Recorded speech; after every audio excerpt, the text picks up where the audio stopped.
There you go. There's the microphone. Good morning, everybody. I'm going to go ahead and call our SACOG October 16th meeting to order. What is that? Director Jennings, would you please lead us in the Pledge of Allegiance? If you're able, please stand. Salute. I Pledge allegiance to the flag of the United States of America and to the republic for which it stands, one nation, under God, indivisible, with liberty and justice for all. Thank you very much. Madam Clerk, would you please take the roll? Thank you. Good morning. Morning. Director Andreatta. Absent. Baines. Present. Boomgarden. Present. Bradford. Absent. Rollins for Branscombe. Here. Houlihan. Here. Chapdelaine. Here. Chapman. Here. Clark Kretz. Absent. Clarici. Absent. Desmond. Here. Dowden Calvillo. Present. Early. Here. Howdeschelt. Presently present and representing the No Dot Club. Hume. Here. Jennings. Director Jennings will note for the record that you are here. Yes, that's okay. Thank you. Director Jones is absent. Kennedy. Here. Kozlowski. Here. Lauren. Here. Maple. Here. McCully absent. Rodriguez. Here. Sander. Absent. Schaefer. Here. Teeter. Veerkamp. Absent. Vega. Absent. Vegas. Here. Vice Chair Gallardo. Here. Chair Soon. Here. And ex officio member Sevis is absent. We have a quorum. Okay, thank you very much. Moving on to public communications. This is where anyone would like to speak on items not on the agenda. We'd like to call them forward. Do we have anybody signed up to speak on that? There's no comment. No comment? Okay. For that, excuse me, next item, we'll move on to directors. Are there any conflicts that anyone needs to disclose on the agenda this morning? Seeing none, I'll move on to our agenda items. I want to change the agenda up a little bit. We have a board resolution I'd like to request your approval of for the National Community Planning Month. Is there a director has a question or comment on this item? This is item 8 on the agenda. If not, any public comment on the item? There's no public comment. No public comment? Okay, I'll take any motions to approve. Approval of the board resolution in recognition of National Community Planning Month. Okay. Second by Baines. Okay, first by Dowden Calvillo, seconded by Baines. All those in favor say aye. Aye. Opposed, abstain? Okay, motion carries. And Ms. Liaison, would you please present this to Mr. Matt Hartel, Matt Hartel, Director of Sacramento Valley Section of the American Planning Association. Thanks for being here, Matt. Congratulations. Microphones. There we go. Good morning, Chair Soon and members of the board. I'm happy to present this resolution to Matt Hartel, who is the director of the Sacramento Valley section of the American Planning Association. I will say that this resolution comes to you really inspired by the work that takes place at your councils and boards around the region. When your SACOG staff was going out to make presentations on the blueprint, we got to sit and listen to the proclamations and acknowledgements you had for all of the important efforts and issues that take place in your communities. October is National Community Planning Month, and we thought with inspiration in that we wanted to acknowledge that and then really acknowledge that to the American Planning Association, which does a lot of very important work for all of the planners in your communities. The land use planners, transportation, housing, economic development planners, they serve our entire region. They actually serve all the way up to the Oregon border, so it's quite a task. And they have wonderful programs like a rural planning and networking academy for rural planners in small towns, for young and emerging planners, and a really wonderful awards recognition program for the good work that you do within your communities. So with that, I will present this to Matt Hartel. Sure. Right. Well, good morning all, and thank you so much for this wonderful recognition. So on behalf of the American Planning Association Sacramento Valley section, thank you for this Community Planning Month proclamation. and for your recognition of the important role planners play in helping your communities navigate change into working with you and your residents in identifying solutions to your most pressing challenges, right? Like housing, transportation, and climate change. So the Sacramento Valley section represents 500 planners over 23 counties and 90 cities, including the 28 cities and counties of the SACOG region. And as stated in resolution, thank you for your commitment to your planners and for demanding excellence in planning and implementation. Thank you so much for this recognition. Thank you, Matt.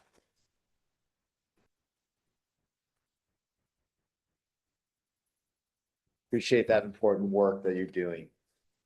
Okay, next we're going to move on to our consent calendar. Does anyone have any comments on the consent calendar or questions, or would like to remove an item? Through the chair. Lauren would move the item, but I think I heard a question, sorry. I was gonna move to approve the consent. Okay, thank you. Hold on. Before we do that, I just want to make sure is there any public comment on the item? There's no public comment.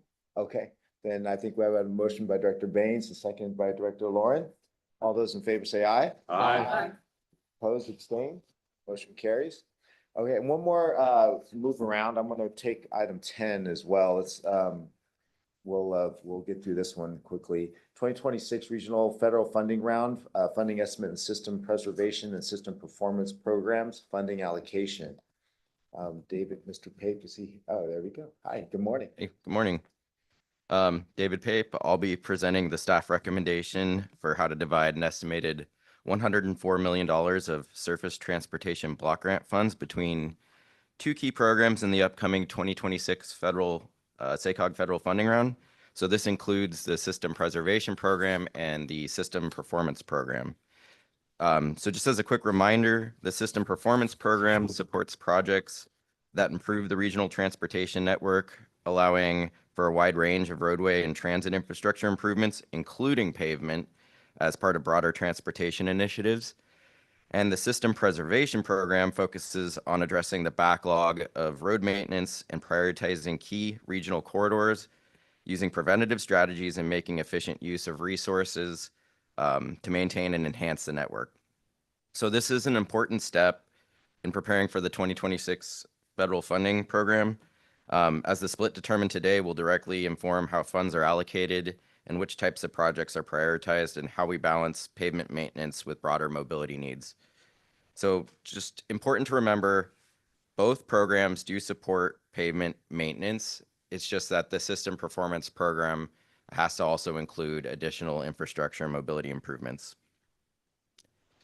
So last month, we presented 3 options for splitting the funding. Option 1 maintains the status quo, and this equates to roughly a 20-80 split, which gives relatively limited support to pavement maintenance.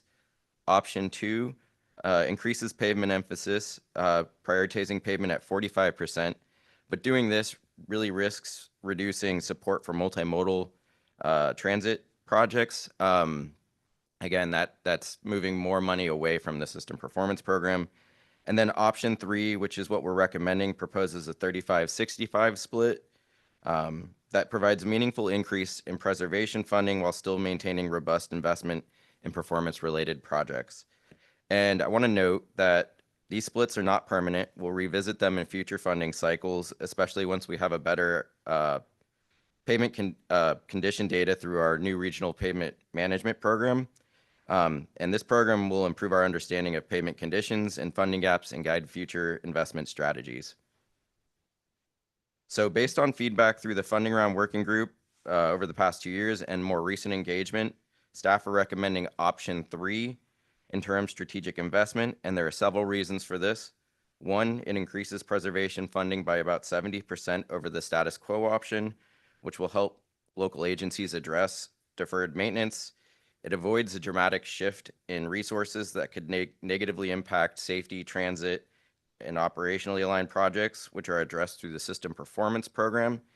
And then 3, it gives SACOG and its partners time to implement the Regional Pavement Management Program to improve data-driven investment recommendations, develop a regional strategy, and explore additional funding sources for pavement maintenance. So ultimately, option 3 allows us to make progress while staying adaptable for the future. That concludes my presentation. Okay, thank you, Mr. Pape. Any questions for Mr. Pape or about the item? Seeing none, I know that this is discussed in, yeah. I have one. I know this was discussed in some length in the Transportation Committee, but the option two, where it was 46, what was it, 45, 55? Yeah. What is the significant trade-off in performance type projects that you're making in all of these instances? I mean, what's the nature of those projects more specifically? Because pavement repair and preservation is pretty straightforward and easy to understand, but what are we trading off here? So the system performance program that as part of that funding's able to address broader mobility needs like transit projects, complete streets, safety needs. So you're able to do a lot more with that funding. But in order to do that, if you're going to address pavement as part of that program, it has to be a part of broader enhancements. So the more money we move towards preservation limits the amount of funding that's then available for like complete streets projects and to address other regional needs. Is there no other funding source for those other, so for complete streets and things like that? Or is this our one pool that we're pulling from? There's CMAQ funding that can address some things, but this is as part of this program, it's a pretty robust source of funding for those sort of needs. Okay. All right. Thank you. Director Hume. I want to thank my colleague for raising the questions on that. I have two questions about option two, or actually about this program relative to the other item on the agenda. It would have been previous, but it may be next. I don't know, because Darren just kind of calls items as he sees fit today. I'm apparently. pulling it out of a hat today. Yeah. But the other item where we are painted into a corner of having to use performance-based metrics as opposed to other standards.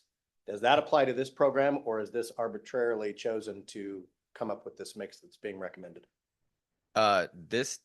They're unrelated. The other piece with the targets is just to guide investment decision making and how funds could be used. They're unrelated. This is purely how we would divide the funding between the two programs.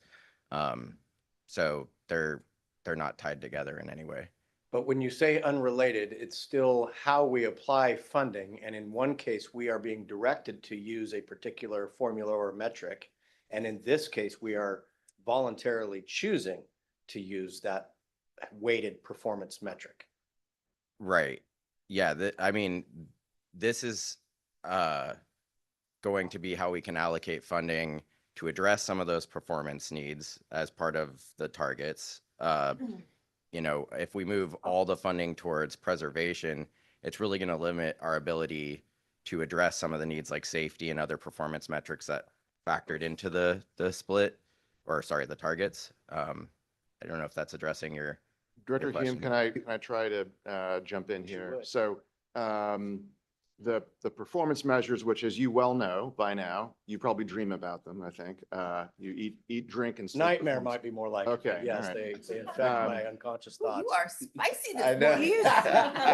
Oh, he is spicy, just saying. Those, as Yeah. you know, those performance measures are really about what's a reasonable allocation among the 6 counties, right? And we're using 5 buckets of metrics in those, as we have discussed, that were agreed to as part of our corrective action and then have been further fleshed out. It doesn't actually govern any actual money, doesn't guarantee anything. It's a sort of a fair share, right? So, and it's also to try to guide your local staff, how much should we apply for? How much could within a county, what's reasonable to expect? And it was largely done because Placer El Dorado had never been in our 6 county round. Mhm. This is actually very different. I'd call this apples and oranges. This Okay. comes directly out of the 2-year funding round working group. And there was a real push in that funding round working group to not have to do, I'm just going to be a little sort of simplistic about this, complete streets for every project, that there are going to be some that just are simple. Our road is deteriorating and we just need to do simple preservation. So that's the preservation column, is the different options for what's in preservation. Performance is, as David just said, basically everything else beyond that, right? So complete streets, safety, transit, multimodal, ITS, traffic light signal synchronization. And so that split, right, is coming out of the Funding Round Working Group. And I'm looking at some of the folks that were on this Funding Round Working Group the last 2 years. And I think the staff recommendation here is kind of at that 35-65 option 3. I think as David sort of explained, let's try the preservation program this cycle. That's simply road preservation. We've heard that a lot from your local staff, but retain about 65% of that for the more kind of multimodal safety complete streets. Does that help? It does. It does. And I won't belabor the issue because of the work that's been done with the working group and the vetting that the Transportation Committee obviously did. But I'll be voting against this item because, as you mentioned, there's kind of a wants and there's needs. And the needs are the crumbling roads, the potholes to be fixed, the pavement, the system that we already have to be at a standard that people expect. And every time we poll the voters on what they want to see happen, that's what they say. And so I would like to see it weighted the other way. Chairman. More. Yeah, Hold on. yeah, Director Hume to finish. Well, thank you, sir. Notice the dot. Anyway, I would like to see more weight on the preservation side than on the performance side. But Director Aldershot. Mic off there. Director Aldershot. Well, he answered my question. Because I was going to ask him, right? Question. There is a substantial increase in the preservation side of it.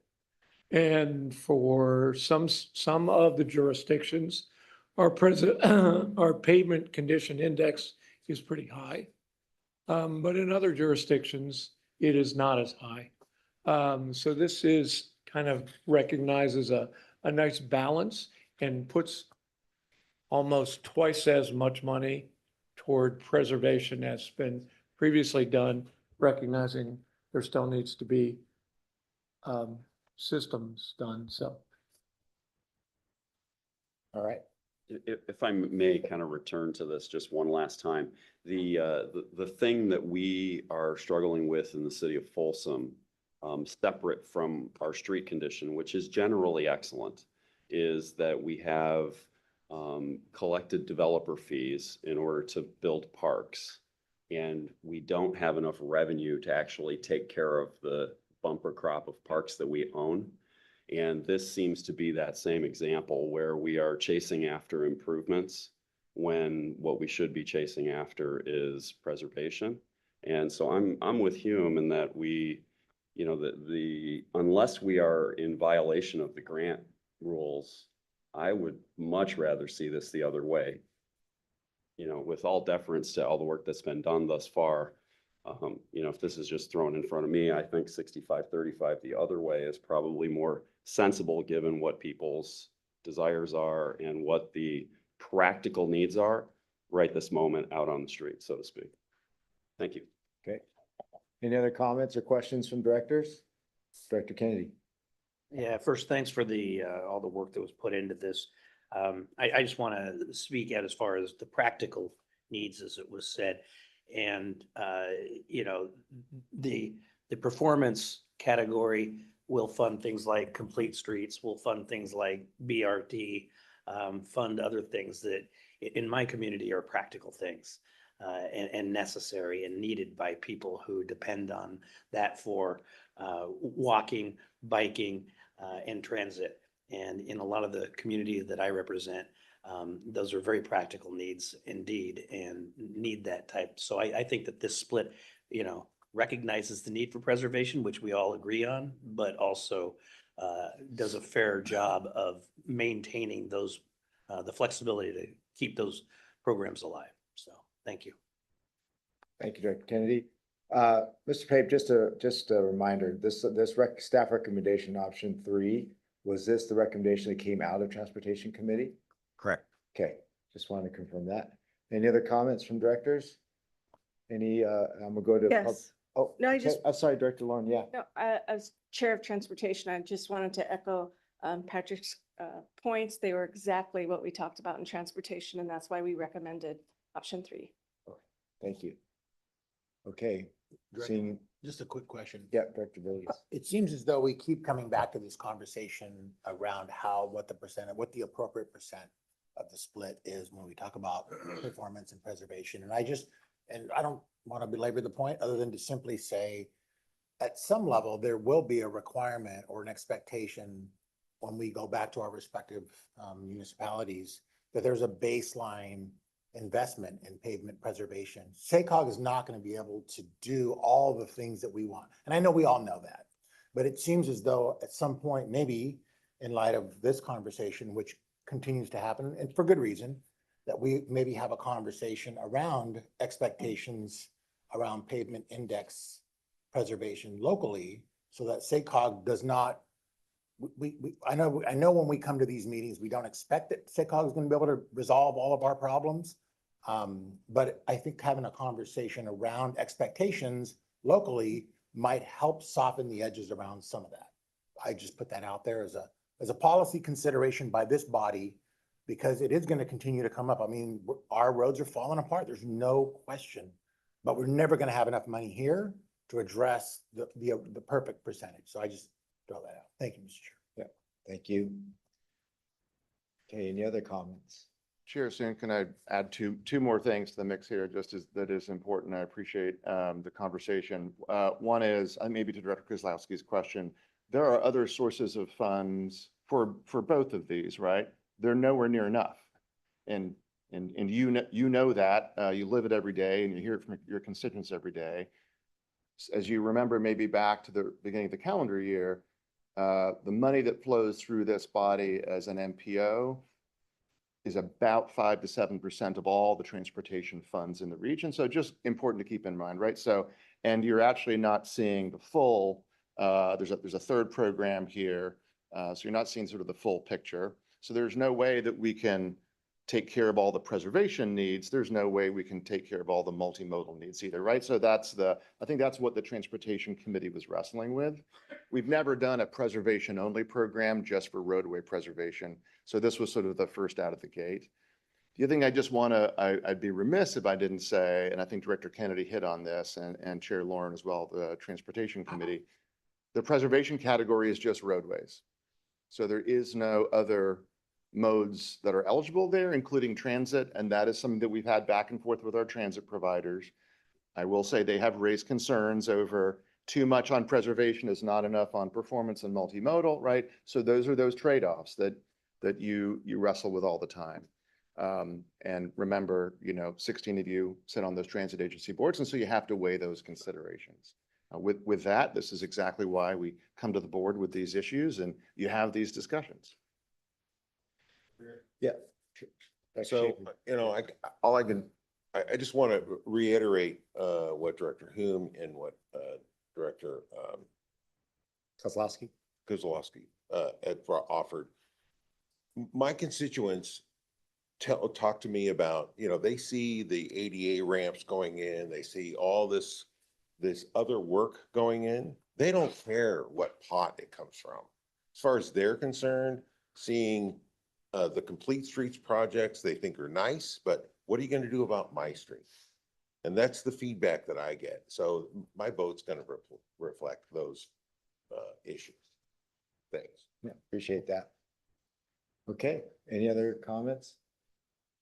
I'll just add quickly for my own community, we hear more and more about traffic concerns. So for me, system performance becomes higher priority. And so when I think about these splits, I have my own thoughts, but quite the opposite of what I heard from Dr. Hume and Dr. Kozlowski. But I also appreciate that we will, as Dr. Vegas mentioned, we'll continue to have these conversations, and this isn't a set in stone. This is for today, and we will have future opportunities to adjust as a region. So just want to make sure that's highlighted as well, that there will be further discussions on this in the future. Sure. Yeah. I'll follow up with that. So we will, this is only for 2 years. This is only for this 2-year round. Will we continue with a competitive funding round work group? I guess that's at least the technical assistance group that's comprised of the public works directors. I want to make sure we continue that discussion, because I think we will want to make adjustments in the next cycle. Yeah, Director See Desmond, that. the group that was convened, along with the 6 board members the last 2 years for your funding grant working group, we also convened, as you just referenced, public works directors, some of the planning staff, other partner agencies, the transit operators, right? So they also worked 2 years. I'm not suggesting this is sort of, but they did work 2 years, and we see a tremendous amount of value in that group. So the answer is yes. Okay, great. Maybe not as robustly as before, but it will continue to convene. Yep. To inform this Yep. process. Lynette, you go to public comment? There's no public comment. Yeah. Approve staff's recommendation. Okay, But I heard. Chair, I heard Director Helderschell moving and seconded by Director Maple, but before we go to a vote, I want one more comment from Vice Chair and then Director Schaefer. Thank you. I got to raise my hand faster. Yeah, I really enjoyed this conversation. I think one of the things that we do so well here, we all come from really different jurisdictions, and we've done a really good job of the group as a whole. I think this is one of the times where you see the reflection of all of our communities are a little bit different and a little different needs. Yeah.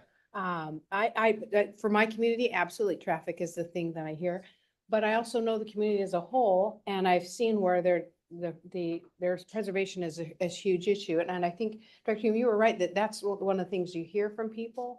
But I do really appreciate what the Transportation Committee did and the increase going from status quo 20%. I couldn't have lived with that either. I don't think that was appropriate. So I think going to now to a 35, I think we're getting there.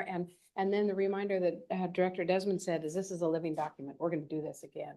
So I think it's a great increase to get there and a pretty darn good balance. And I think I have faith that we'll address it as we need to for that living document it is. Yeah. Thank you. Agreed. Dr. yes, Schaefer. I'd just like to offer an additional motion or a substitute motion for that we adopt option 2. Okay, so remind me, we already have a set motion in a second, so I think we have to take a vote on that first. Unless you have a second. Point of Unless you order, have a, Mr. Chairman, if there's Chair. a substitute motion on the table, there would need to be a second. And if there is, then we would vote on that first. that's what I was saying, unless you have a second, so. Okay, then we have a second from Director Kozlowski, in which case, as was stated, we'll take the substitute motion first, voting for option 2. Director Soon, sorry, Chair Soon, I just want to say something again, this is your protocol, your process, right? Yeah. I do want to say from a staff perspective, if you are considering option 2, so maximizing, right, the amount put into preservation, again, I want to make sure you understand there's no transit eligible for that amount. We also, as staff, just because of how the fund source for federal funds and what it's eligible for, it is possible, I know this might seem kind of a stretch, it is possible we wouldn't actually have enough applications that were eligible for that pot. So I would just say that if you want to go that route. Would you like? Honestly, from a staff perspective, right, this is our job as staff, is to tell you if you're going to look at that option, which is completely within your right, we may not have enough options that are eligible, applications, facilities, right, just the way in which the federal funds work. In that case, I think what we would ask from you is a little flexibility to go up to that ceiling. If we don't have enough that are eligible, we could have some flexibility, right, to fund the performance category. Does that make sense? It makes sense, but Call the question on the substitute motion, please. If that's your feeling, that staff's feeling, why do we even have that as an option? Well, we explored it, right? And that's why the staff recommendation for option 2. Okay, so do you want to modify your motion to allow that flexibility for staff? I want to do it as it's presented. Okay, all right, then there's a motion on the table and a second for option 2. So I'll call for the vote. All those in favor say aye. Aye. Aye. Chair, let's do a roll. We would do a roll call. I was gonna say we do a roll call. Yeah. Do a roll call vote, Lynette. Thank you. Thank you. Director Baines, Nay. Boomgarden, No. Rollins, No. Houlihan, No. Chapdelaine, Chapman? No. Clark Kretz? No. Desmond? No. Dowden Calvillo? Early? No. Vice Chair Gayaldo? No. Haudashelt? No.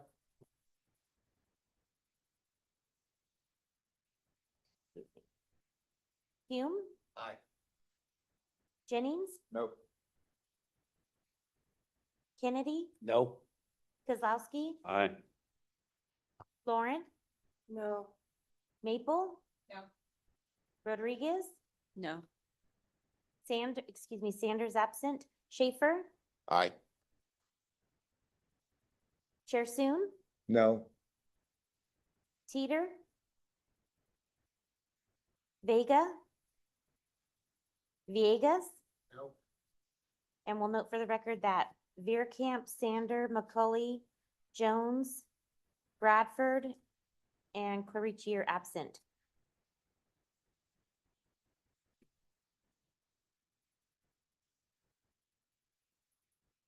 Motion fails. Okay, go on to the original motion by Director Haldeshout, seconded by Director Maple. Another roll call vote, please.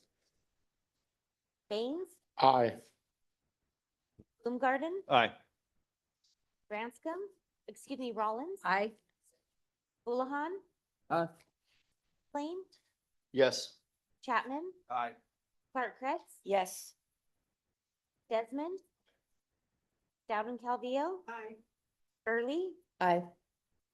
Vice Chair Gayaldo? Aye. Haudashelt? Aye. Hume? Jennings? Yes. Kennedy? Aye. Kozlowski? Yes. Lauren? Aye. Maple? Aye. Rodriguez? Aye. Schaefer? No. Soon? Aye. Teeter? No. Vega? Aye. And Villegas. And we'll note for the record that same continued absences. Motion carries. Okay, thank you. And thank you for all the staff for their hard work on this. It was good discussion. I'm going to next move on to our workshop. We have a strong towns approach to infrastructure and community prosperity. Today, our guest speaker is going to be Charles Marone from Strong Towns. Just want to mention, in case those of you may remember, Charles was here back in 2022. We got to hear from you briefly. I'm glad you can have a little bit more time today. Thank you for coming back. Casey, would you like to introduce Charles?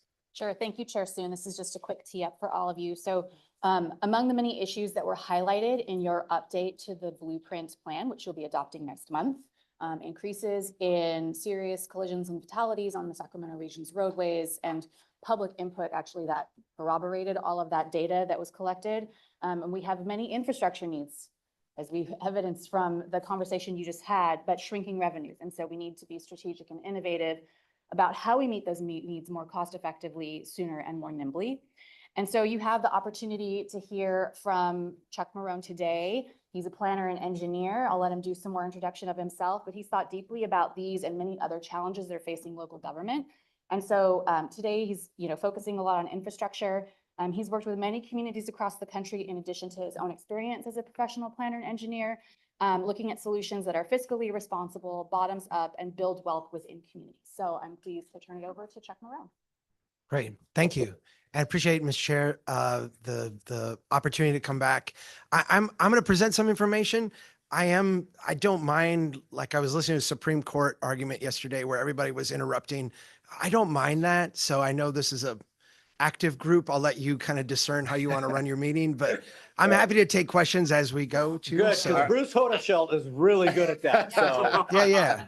I get the I impression. think you see the class clown in the room, right? Yeah.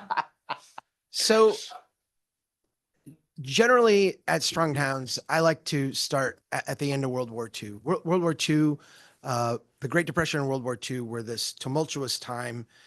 When the war was winding down, the economists around FDR were freaked out because as we demobilized all these troops and shut down all these industries of war, they were worried we were going to fall right back into the Great Depression. Of course, we all know historically that's not what happened, right? What happened is we came back and we started building this different version of America. And in a Strong Towns lens, the way we describe it is we turned our cities into machines of growth. We wanted to stay out of the Great Depression. We wanted to keep people employed. We wanted to build a middle class. We had lots of oil. We had lots of land. We had lots of resources. We were the only industrial nation in the world not decimated by the war. And we turned all of this capacity into building this new version of America, making our cities grow, grow, grow, grow. From an economic standpoint, this was a fantastic boom, right? This is a chart of 2.5 decades after World War II, 1945 to 1970. Our gross domestic product grew at unprecedented rates, while our federal debt hardly grew at all. And what we saw was that debt to GDP ratio, that thing that was crippling us as a national economy, came way, way down. The idea of growing yourself out of debt, growing yourself out of difficulty, really comes from this couple of decades after World War II. I want to show you what this looks like on the ground. I've got a really good map of Fresno, California. So I've been sharing this one around. This is going to be similar to other cities. This is the boundaries of Fresno in 1897. And I want to show you how the boundaries change over time, how this development pattern looks. Because what we see in pre-Great Depression development patterns is an incremental approach, kind of a thickening up. Think of a culture growing in a petri dish. So we started in 1897 and 1909. The city continues to grow incrementally up, incrementally out, thickening up, becoming more mature, smaller buildings replaced with bigger buildings and bigger buildings yet. Now we're in the middle of the Great Depression and the end of World War II. You see, even during the Great Depression, Fresno continues to grow modestly, grow slower, but continue to experience that thickening up, that growth. Now we're at the end of World War II. We don't want to slide back into the Great Depression. We want our economy to grow. We invest in growth in cities, turning cities into growth machines. And the result is something we're all familiar with. Here's 1958. Here's 1970, 83. This one's in the mid 90s. And the last one I've got here is 2010. I come from a small town in central Minnesota. At the end of World War II, our population was around 14,000. Today, our population is around 14,000, but we are 10 times the size. We have 10 times the amount of area, 10 times the amount of road, 10 times the amount of pipe, 10 times the amount of space to provide police and fire protection to, but the same amount of people. When you look at that kind of analysis of what we take on as liabilities when we grow, this is some data that our team was part of putting together in Lafayette, Louisiana. Lafayette, Louisiana is a city that has experienced a lot of growth since World War II. At the end of the war, they were around 33,000 people. Today, they're 3.5 times that amount, over 120,000 people, a robust amount of growth. But when we ask the question, what did it take to provide drinking water for the people of Lafayette, Louisiana?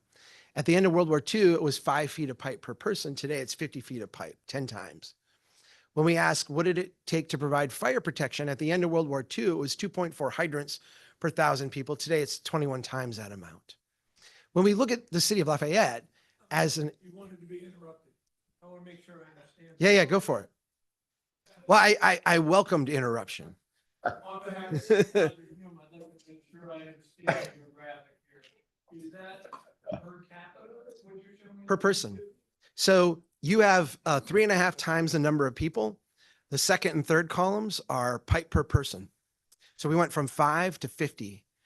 For hydrants per person, or 1,000 people, we went from 2.4 to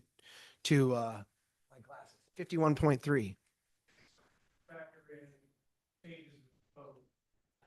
Oh yeah. Obviously, there's a whole milieu of growth that goes on, right? Code regulations, cultural norms, expectations. These things all come together. I'm not suggesting that there's one factor that's driving this. There's many factors that are driving this. I think the important point is when you step back and look at this, the city of Lafayette's grown by 3.5 times its population. It's grown its liabilities by 10 times and 20 times. If we look at family incomes, those are up in the same period of time, just 1.6 times. And when we look at family wealth, what we see is that more families today in Lafayette, Louisiana have a negative net worth than they did at the end of World War II. We have experienced a lot of growth. We've been able to grow very, very, very quickly, but what we've not done is generated enough wealth, enough capacity to actually sustain the growth that we've taken on. I want to show you what this looks like on the ground, and then we're going to zoom out and look citywide at some places. These are two identical blocks, actually in my hometown. If you look at them, they're the same size, the same area. They have the same amount of roadway, sidewalk, public infrastructure invested in them. But they have two different development styles. The one on the left is kind of the pre-Great Depression development pattern, the traditional neighborhood style. This is in its infant phase. So this would have been on the far edge of town in the 1920s. All three of these blocks here were built in this way. If you think back to that Fresno design I showed you, what you would expect over time here, if you were living in the 1920s, is that the city would continue to grow.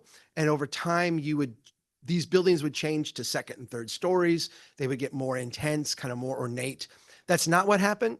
We built this area in the 1920s, and then you had the Great Depression and World War II. And then we just skipped over this and started building hyper out on the edge. We turned our cities into, again, that machine of growth, and we just skipped over this. So these blocks have stagnated for a century.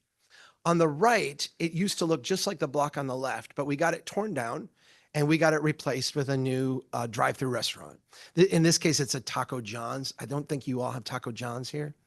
This is like Norwegian Mexican food. So this is very popular in Minnesota. If you ever visit the Midwest, you'll have to give it a try. A lot of mild cheddar cheeses. Here's the issue.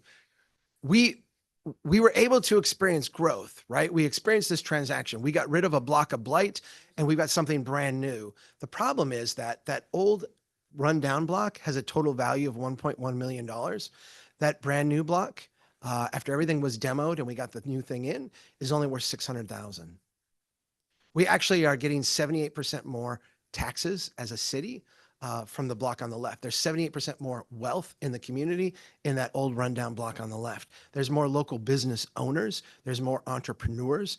There's more employees in the block on the left. When we go through all of the things that make our economic ecosystem work, we ask them, who's your attorney? Where do you bank? How do you advertise? All of that is part of our kind of local economy. All of that is absent in the block on the right. This is a really compelling case study. I want to show you that it's not a cherry-picked one. It's actually part of a broader trend that we see in city after city. A good friend of mine named Joe Minicozy runs a firm called Urban 3. They do productivity analysis. So they look at cities and say, what are the most financially productive part of the city? If you think of a farmer spreading seed across a field, the parts that grow up the most robustly, we would say that's the most productive part of the field. That's where you get the most bushels per acre or what have you. Where in the city do we get the most value per acre? This is Buffalo, New York. I realize we're a long ways from Buffalo, but Buffalo is one of those historic cities that was ultra wealthy a century ago, but has experienced tremendous decline. They've actually lost population every year since the end of World War II. But if we step back and we say, where's the wealth in Buffalo? It still remains in those rundown neighborhoods, in those places that were built before the Great Depression, the places that were built incrementally around walkability, kind of slowly over time. Those places are still a huge repository of wealth. This is a pattern that we see repeated over and over and over. And it doesn't matter if it is a northern city or a southern city, an East Coast city or a West Coast city. It doesn't matter if it's in the Midwest, if it's on water, if it's off water, if it's big, if it's small. Every place where we see pre-Great Depression patterns of development, what we see are places that have much higher financial productivity. And every place where we see a post-World War II pattern of development, the further we go out in time, the more we see, yes, transactions and growth happening, but in terms of wealth creation and overall productivity, it's way, way down.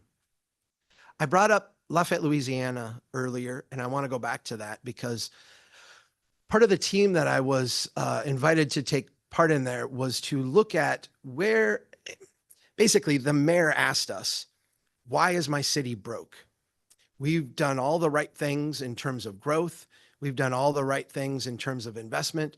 We've been aggressive chasing after businesses. We've been aggressive investing in roads and infrastructure.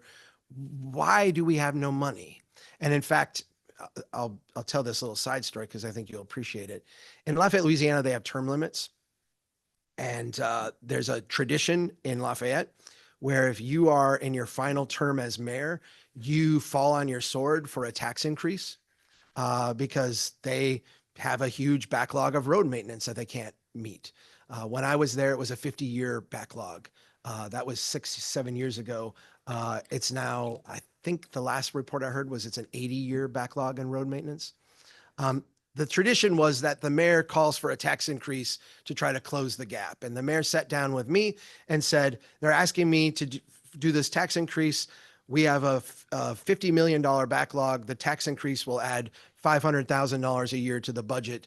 That's not going to solve anything. Why are we broke? And so what we did is we went through and we analyzed every revenue stream that the city had. And in Louisiana, they have sales tax, property tax, utility fees, some other like miscellaneous things coming in. We mapped all those up in the city.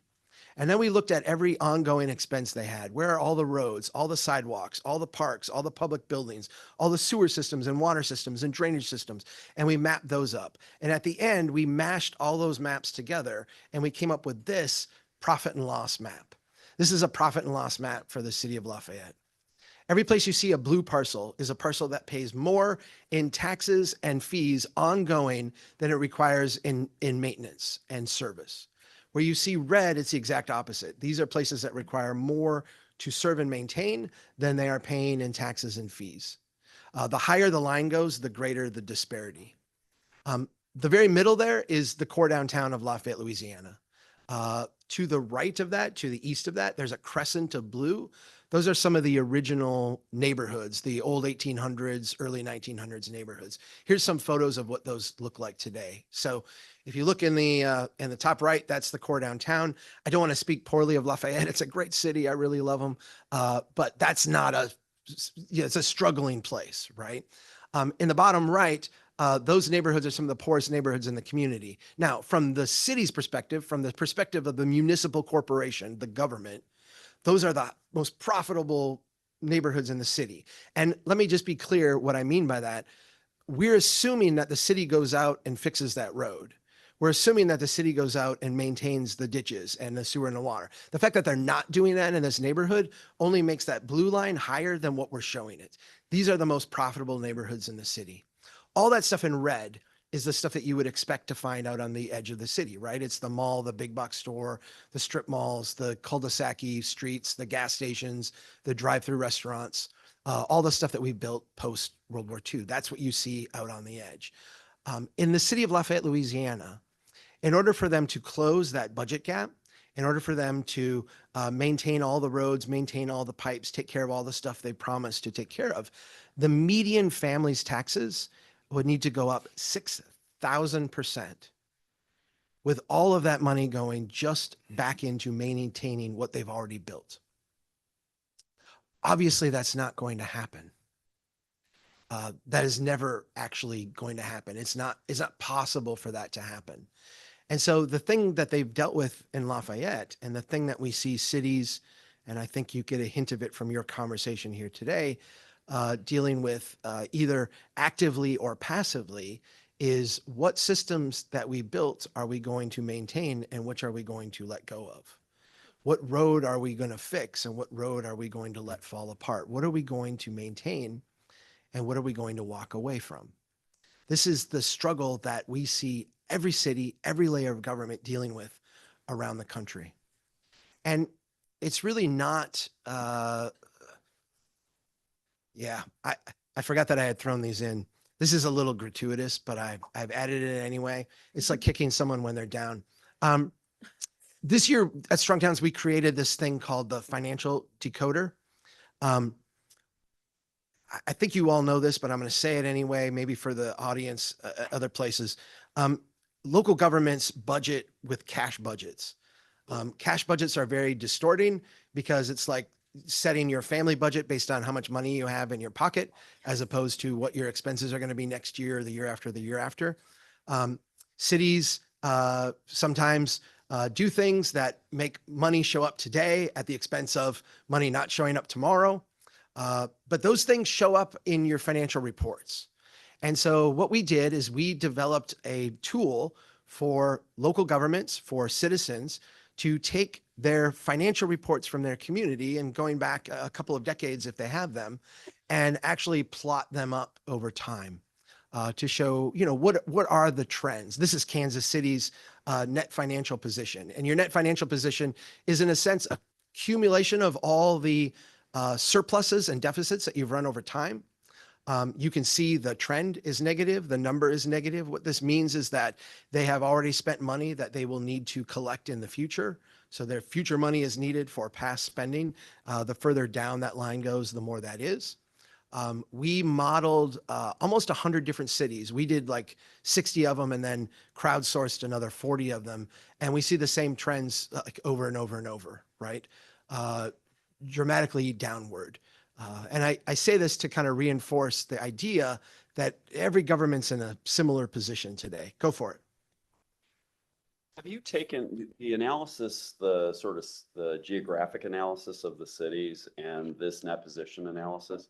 Have you teased out for a California city the distinction between where the different tax revenues come from and what that map might look like if you deal only with property tax or only with sales tax? You mean, have we done like this map? Yeah, only because our Prop 13 limitations. It's have bizarre. forced Yeah. the transition from Yeah. one tax structure to another. Yep. And I'm wondering if this is, all of this analysis is independent of how the taxes are collected, but it's just based on overall taxes that are collected. This is based on overall taxes collected. The charts are. Okay. The Lafayette example, I don't think has been done here in California. Okay. I know there's a couple cities outside of Lancaster, and I want to say there's a city, Redwood, and I don't know. Redlands is the one that you showed. Redlands. Okay, Redlands. Yeah. Thank you. There's a couple cities that Joe's team did, but I don't think they did the secondary. It would be interesting to go one no step kidding. further, because Yeah, absolutely. one of the upside down things that we deal with is that residents that have been in place longer. Oh, I totally and get it. Bigger and bigger and bigger and bigger discount on city services, whereas the newest residents pay the highest premium. So I would think that if you looked at property tax exclusively, Yeah. your map would be inverted color wise. Yeah. Maybe So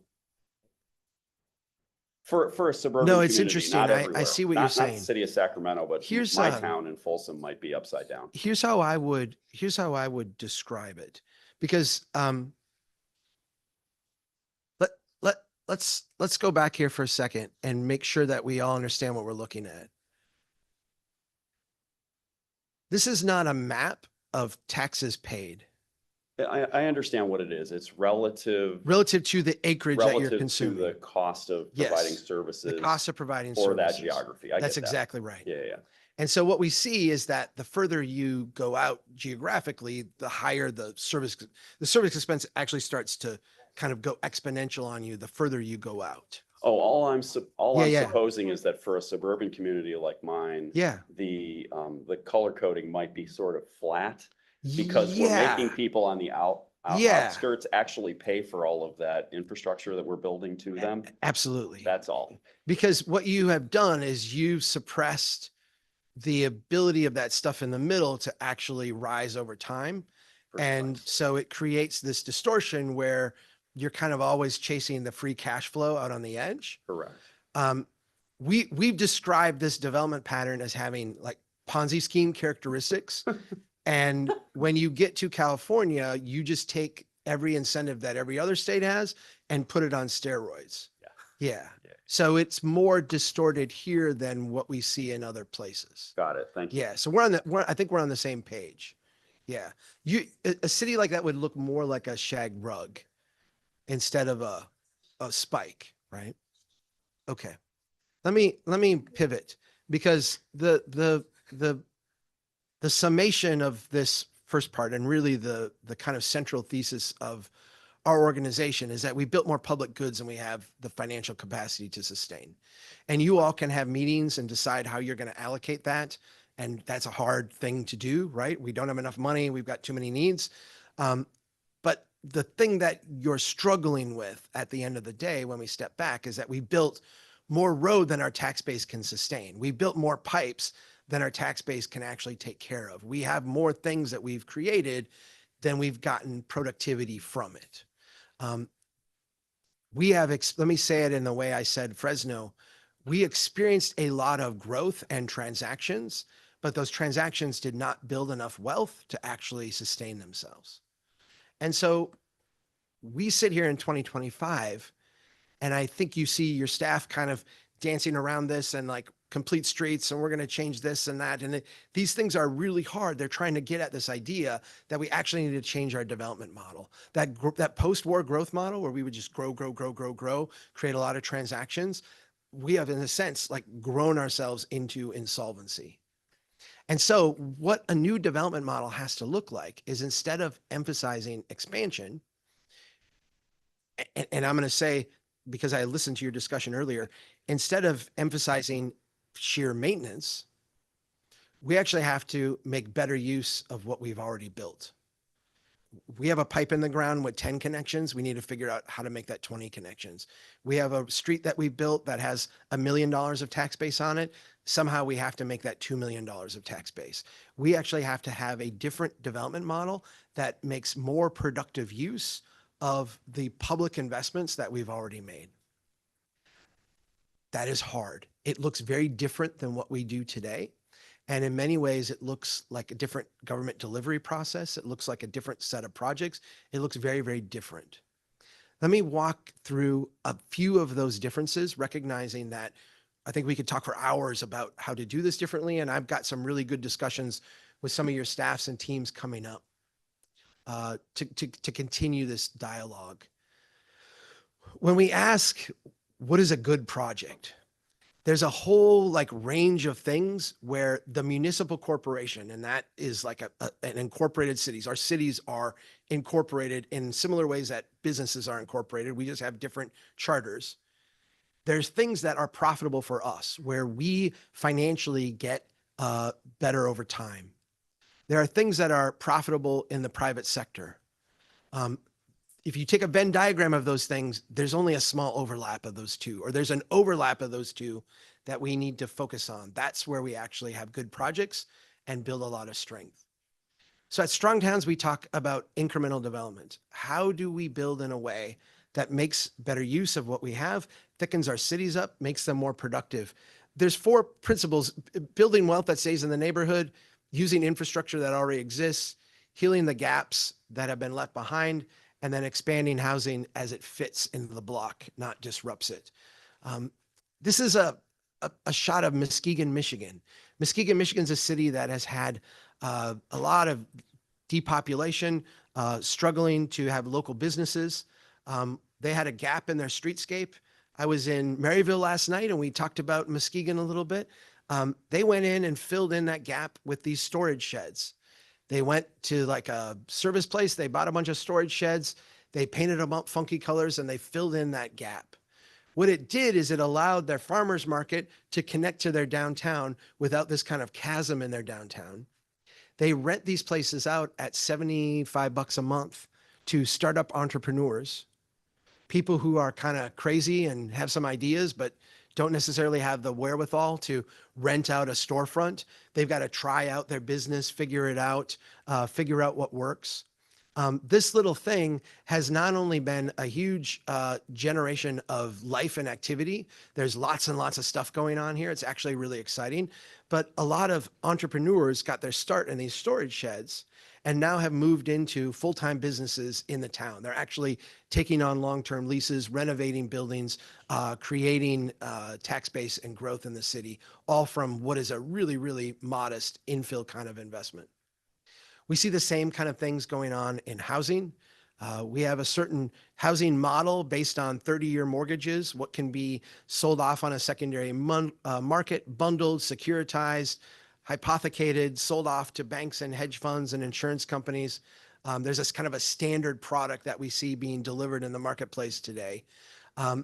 That precludes where a lot of the demand is. Most of the demand that we have that's unmet in our marketplace is at the entry level. And so things like not just backyard cottages, which I think you've kind of leading the country in doing, but also things like just smaller units. The idea that you can build a 400, 500 square foot house on a lot that has existing sewer and water by subdividing that lot in a unique way, allowing an alley access and a street access on the same lot. These are kind of standard techniques that cities have used throughout time to thicken up. Providing for this type of entry allows more and more people to be able to build and to get into housing at market rates that are much cheaper. We put together 2 housing toolkits. We've got a third one coming out in the fall about financing. strongtowns.org-housing ready that goes through the basically the regulatory reforms and the culture reforms in City Hall that we can take to get this style of incremental development. Last thing I want to talk about is how we actually do public investments, because this group sits at kind of the epicenter, the apex of what I think is the traditional post-war development pattern. We go out and we build big infrastructure projects, we build big transportation projects with the idea that prosperity will then kind of trickle down from that we'll get then local growth and development and prosperity to a degree. When we switch our paradigm and we recognize that we have to make better use of what we've already built, what we see is that there is almost an infinite number of projects to be done, but they're all really, really small. They're all really incremental. And the way we identify them is not through a public hearing or building a big transportation plan, but by actually going out and being present in the cities where these investments are needed. So at Strong Towns, we've created this 4-step process to actually identify and make really low risk, high returning public investments. These are the places where we can spend $1 and get multiple dollars back. We go out and we humbly observe where people in the community struggle. Where are people having a hard time using the city as it has been built? Where they're having a hard time crossing the street, where they're having a hard time getting to the store, where they have a hard time existing. We then ask ourselves the question, what is the next smallest thing we can do to address that struggle? In government, we tend to want to solve problems, but the reality is that cities are complex and adaptable. We need them to change over time. So we're not actually trying to solve a problem. We're trying to make it a little bit better, because then the third step is to go do that. Like, let's create the least amount of friction to going out and making things a little better. Do it right now and then repeat the process. And by repeating the process, what you're doing is you're allowing people to respond to small interventions. You're allowing people to actually go out and show you through their actions how things work. You've started to see this in California cities.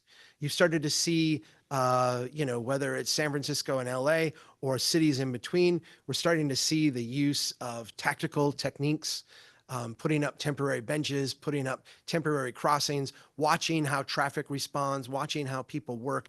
This is kind of the block by block by block nurturing that actually is very, very cheap, very cost effective, but has tremendous returns, not just in quality of life, but in the financial returns, people wanting to live in, invest in, and be in these neighborhoods. At Strong Towns, we have a saying, no neighborhood should experience radical change, but no neighborhood can be exempt from change. What we have set up is a development pattern that is designed to be very costly to maintain, low financial productivity, and not ever change. We actually need to get beyond that not ever change and have our neighborhoods now evolve and adapt to become more productive places, better places, and not just financially, because that's what we need to do, but because they would actually become better places for people to live. So that's what I've got. Thank you. I'm happy to talk about any of this that you all want. Oh. You don't expect applause at a government meeting, so thank you. Thank you for that. Any questions? I see Director Maple has a question. No. Go ahead. Thank you, Chair. I just want to say thank you for the presentation, and I was really looking forward to this because I'm, tied in with our local Sacramento Strong Towns groups. Oh, really? Which one? Yeah, Sac Strong Town. Oh, they're the best. Yeah. Yeah. And so we do a lot of work together, including we worked with them to do our City of Sacramento Quick Build program, and now that's underway. So that's really exciting. But I really resonated in particular with the beginning of your presentation about how, I look at the City of Sacramento's backlog in terms of our ability to do what we need to do with our streets. And it is, I've heard our staff say everything from 80 years to 100 years of what it would take for us to actually kind of catch up if we ever did. And so we have those open, honest conversations at times, but I don't think we really go the next steps, which is, well, then what do we do next? Like, how do we get ourselves out of this? Or, and I think that's a conversation I'm really interested in having at the city level. So I would love your thoughts or advice on how to begin that conversation of how do we move away from what's historically been done in terms of these investments in roads. Of course, we have to invest in our roads, but what can we do to do a better job and spend less over time? It's a really good question, and I think it's very hard. I'm not going to pretend that it's not. The way that I would describe it in a macro, recognizing that each city is going to be a little bit different, we have to start phasing in a new development model. And so you said we have to take care of our roads. I'm going to agree with you slightly, but I'm also going to push back. It's one of those things where, like, if you have an 80-year backlog or a 100-year backlog, taking care of your roads, if that means a 6,000% increase in taxes, you're not actually going to take care of your roads. And I think acknowledging that and understanding the burden that we've created for ourselves should give us a little bit of room and flexibility to have a conversation about what a different model looks like. How do we create, and Sacktown, Strong Sacktown is amazing. How do we create local neighborhood tactical teams? How do we shift some of that money that's going into expansion now into the kind of projects that they're out doing? How do we support that? How do we start using that model instead of the big engineering traffic study and feasibility study? How do we use the on the ground model to actually try things out and see what works and then expand on that? So I feel like there is a shifting of culture over time that can start today with funding those block level incremental projects that groups like Sacktown have been pushing for. Yeah, great. And just a really quick follow-up. Is there any conversation about, because I think in Sacramento that, yes, maybe one day in the future, things will shift dramatically, and that's how things always go. But for now, people do have an expectation about the roads.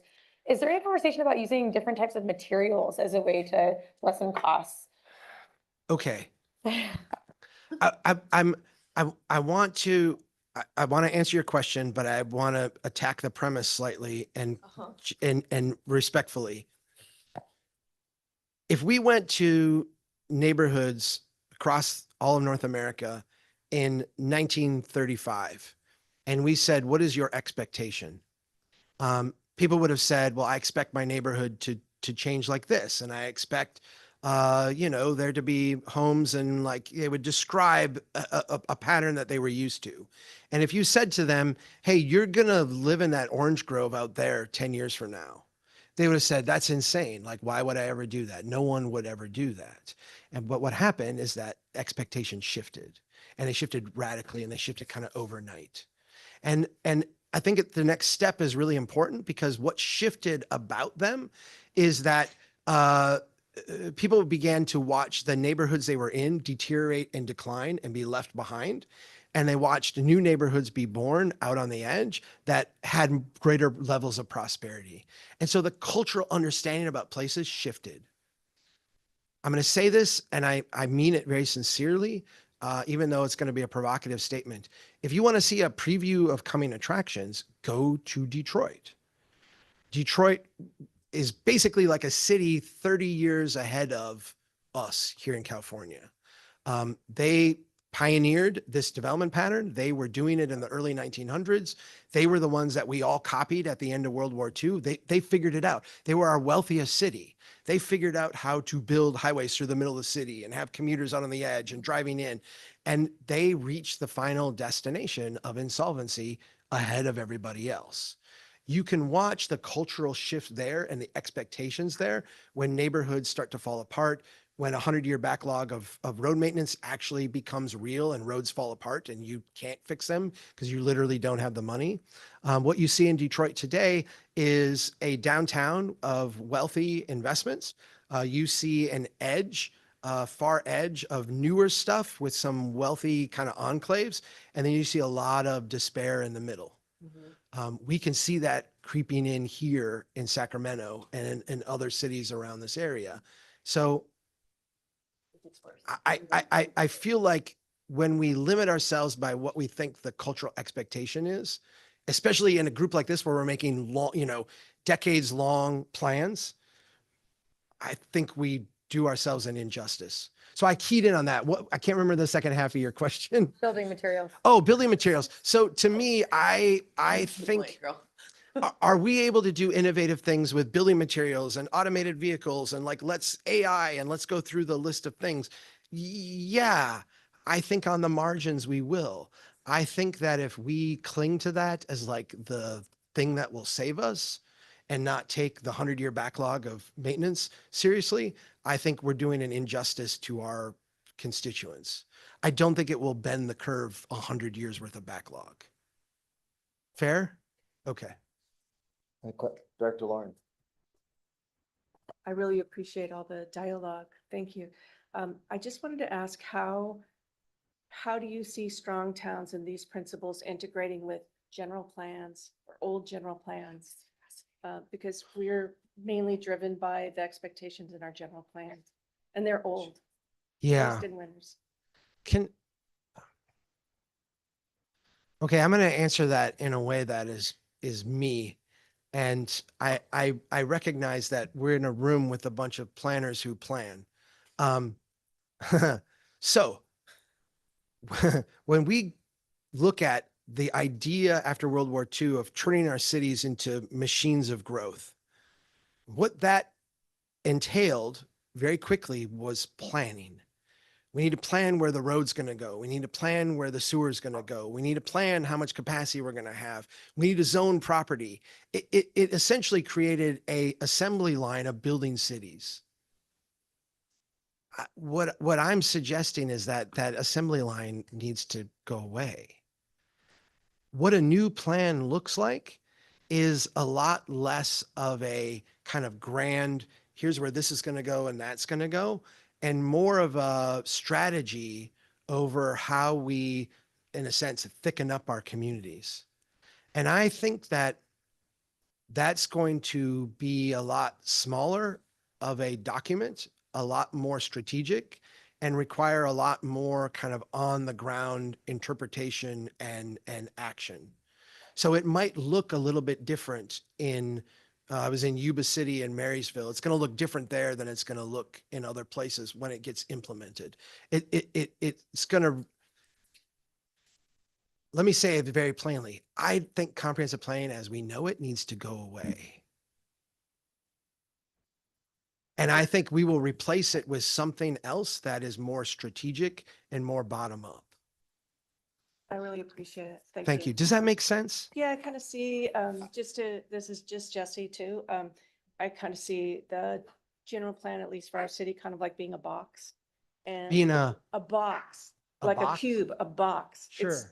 It's a box that, they're of expectation, but it doesn't, it isn't as nuanced and focused as thickening up.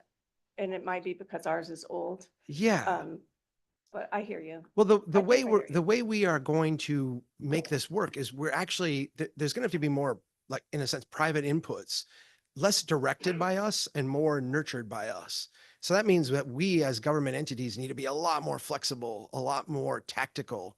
And that's our traditional comprehensive planning process is kind of the opposite of that. It's much more prescriptive and much more like, we're going to get out in front and tell you where the pipe's going to be and where the zone's going to be. And we've built all the pipe we need. We built all the roads we built more than we can maintain. So now we've got to be a little more tactical. Director Early West. Hi, yes, this presentation was just fascinating. Okay, thank you. So thank you so much. I appreciate this idea of throwing out the old model I can even be convinced by it. But what I would say, and being in government as a professional, as a career for my entire life, and now being on the city council, is that government doesn't do radical change, and in this case, it would be radical change well at all. The idea that we would be strategic, I mean, it's one of the things I actually love about being on SACOG is because I do feel like there's a level of strategic thinking that I don't get elsewhere. And so how do you change a system that is created to be that, is created to plan?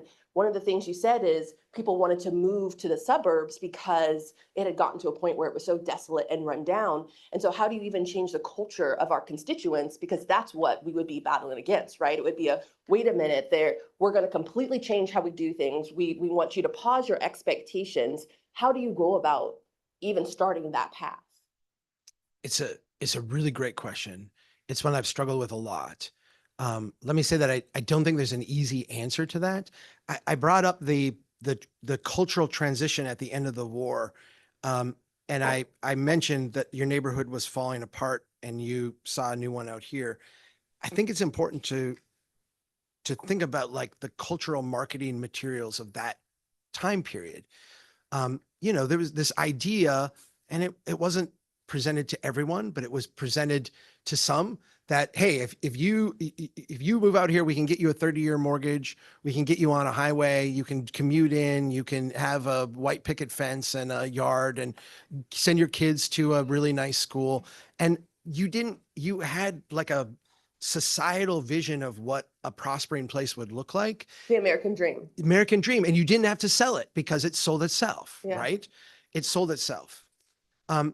The long-term answer to your question is that we actually have to look at our neighborhoods. And I did a thing with Strong Sacktown on Tuesday night when I arrived, and I can't remember the name of the neighborhood that it was. Does anyone remember know the name of the neighborhood? I can share it. It was a neighborhood that needed a little love, a little TLC, but it's a neighborhood that when I was there and I looked at it, I'm like, given a little TLC, this place is amazing. This place is going to be really exciting. It's a rundown theater, I was in a hip hop joint. It was cool, but it was, it needed a little love. But you could look around that neighborhood and see like the potential. Culturally, I think we need to be able to see the potential in those places. And I think what you'll see is like a shift, right? A shift. Our strategy as an organization is to raise these issues in these kind of forums. So people here are having this discussion, but we put a lot of energy into local groups like Strong Sacktown, because what they do is they're having the coffee shop talks and the neighborhood soccer field talks, and they're actually creating and selling the vision to people. Like, look, if we just fix this block, here's what it'll look like. And if we just do this over here, here's what it'll look like. And I'm an optimistic person. I see like a cultural shift going on where these places that we've left behind are like the next gold rush, right?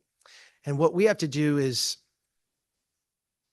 I'm going to say it like this, and this might not come out perfectly, but in a gold rush, places get overwhelmed. And that's when you get dislocation and you get kind of a dysfunction. This gold rush has to be a gold rush of incrementalism. How do we make this neighborhood, how do we help this neighborhood help itself become better, and this one become better, and this become better? Not how do we come in and rip it down and rebuild it? That's what we tend to do when we re-inhabit. But the Strong Sacktown approach, like the people that are working on that are really innovative in taking existing form and adding to it, making it better. I do think it's a cultural shift. Thank you. Dr. You were in Del Kozlowski? Paso Heights. In Del Paso Heights? Del Paso Heights. At the rink? Yeah. Yeah. At the rink. Yes. Yeah. Yes. Yeah, it was It's a cool. wonderful neighborhood. It was so and much also fun. a great example of a highway being built and decimating a local community. Yes. And it was one of the, an application for Reconnecting Communities grant for federally assessed. Dr. Kozlowski. So, thank you very much for all of this, and thank you particularly for mentioning the fact that Detroit's kind of a time traveler we should all look at. I happen to live in the Detroit area for almost 20 years. Sure. Starting in the 80s, which seemed like the lowest of low points for Detroit, and I witnessed some of the bounce back, and it's, increased dramatically since I've come here. But I think that it would be worthwhile for there to be more books or stories about Detroit's policy decisions that were made in the early 1900s, because they set the stage there by making some somewhat crazy development choices that made the city of Detroit probably 5 times the size it needed to be relative to its population in 1920. So it was overstretched so early in the game that it collapsed. It started to collapse economically even before the Great Depression, and just got worse and worse and worse as time went by. And the thing that people always like to talk about Detroit is the sort of demographic change that sort of added to the problems. That was just an end stage symptom of the land use policy that they had put in place at the state level and local level in like 1900. So it would be interesting to kind of go back and take a look at what those policy decisions were and how, we can sort of use those as a guide going forward. So comment, not question. Yeah. Let me follow up with this. I've done a lot of this kind of conversation in Texas. And as you know, Texas doesn't like you very much. I get the impression you're not a big fan of Texas either in a lot of ways. I always tell them, I'm like, you think you're better than California. You're just 30 years behind them. You needed air conditioning to build in Texas, and you didn't need it here in California. And so they're literally just on a 30-year delay of you. If you watch Texas closely, the thing that they're debating right now is essentially like a Texas version of Prop 13. That's the thing they're trying to enact, because their property taxes are going way, way up because they're now in the third life cycle of this building boom. The first life cycle generates a lot of free cash. You feel very rich. The second life cycle, your cities take on a lot of debt as they try to kind of keep growth going and make ends meet. And then the third life cycle is when you get the 100-year backlog of road maintenance. They're starting to enter that third life cycle, and their property taxes are going up and up and up because their cities are broke. And the state is stepping in. They don't have referendum the way you do, but their state is stepping in and listening to their constituents, and they're putting a cap on how much property taxes can go up. They're strangling all of their cities. To me, I think if we went back and looked at Detroit, that the 80s and 90s policy decisions are fascinating because they are the policy decisions of desperation and decline. And when Detroit finally went bankrupt, they were basically borrowing from loan sharks to make payroll. But you see how you get there. And when you look at it and then look at our own kind of reaction to stress, we can see shadows of ourselves in it. Chuck, I wanted to comment because I latched on to your slide about using existing infrastructure. I appreciate you're a civil engineer as Yes. well. And then this is a great segue because speaking of policies and the cycle that we are in California, how do we use existing infrastructure when we are having to pay for whether, your school fee is going to fund schools, which we all agree we need, right? We have tertiary treatment for our sewer treatment plants, which existing ratepayers, but also a new development. Water, the new facility, water treatment plants, you need to have that in order to continue that growth in water supply. So we are trying to keep up with the infrastructure need. And yet, your slide mentioned about utilizing existing infrastructure, right? I can't put more people or businesses that is a greater use of sewer and water on that same pipe without upsizing that pipe. Yeah. Right. So how do you navigate all of that?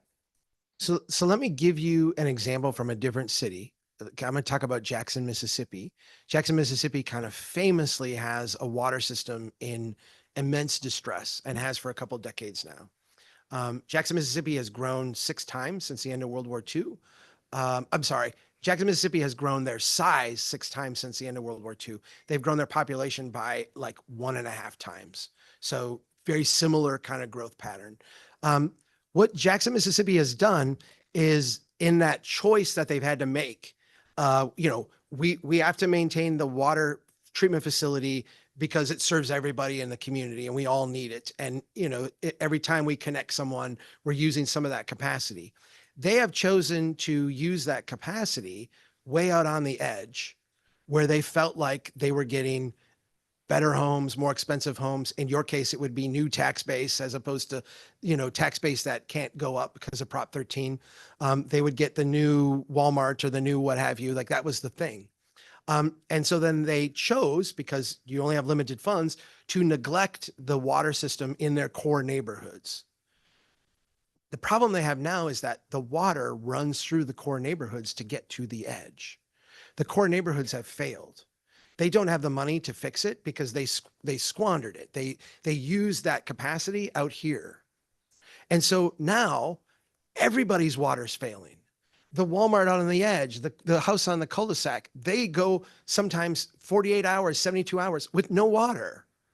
They have to, in Jackson, Mississippi, it's very common to have a backup water reserve at your house, at your business, because you may at a moment's notice go 4 or 5 days without water because the line breaks here, the line breaks there. There's a contamination. You've got to flush the whole system. I don't think any of this is easy. And I think this is, like I've said that many times, I think this is really hard. But when we're allocating like capacity in a finite system, like a water tower or a water treatment plant or a sewer treatment plant, there's a difference. Both of these are going to be a connection, the one in the downtown and one out here. They're both going to be a connection to the system that will use capacity. One is going to generate more productivity in your community and more capacity in other dimensions. And one is going to rob you and take away of that. So that's a strategic decision that you make on where to allocate that capacity. The problem often is that the entity that provides, like say the water treatment, they don't discern between the two. In Jackson, Mississippi, if you live in the middle of the city, you pay a water bill. And if you live way out on the edge, you pay the same water bill, even though this one costs 10x to provide. So we have created, again, I think these systems that are not very nuanced and don't really discern at the level that you're asking for. And I think we need to, I don't know what the answer is in your community or here in Sacramento, because I don't know how the system's laid out and where those pressure points are and how much capacity is left and how we would allocate it. Those are, I think, the questions that we have to ask ourselves.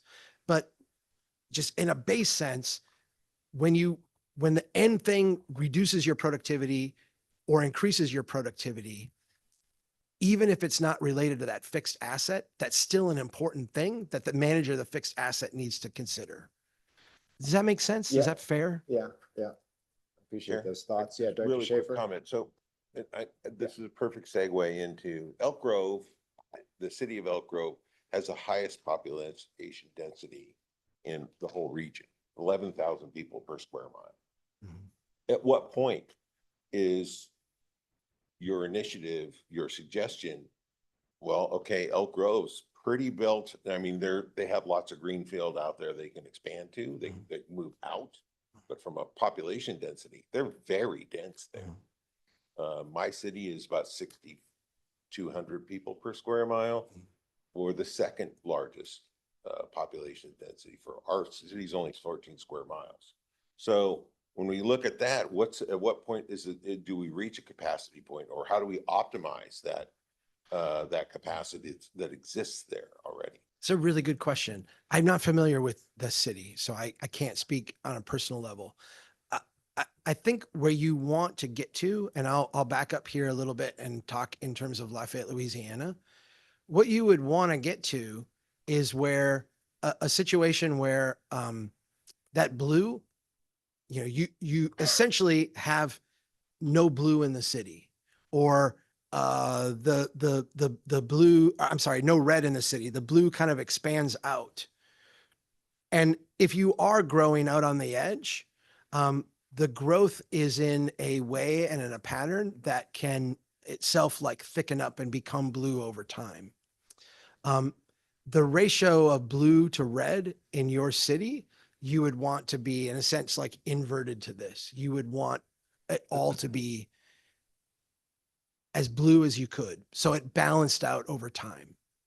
You still will have cash flow surges because if you build a bunch of road at once or you do a big treatment plant, you're gonna have to finance that over time. So there'll be cash flow things.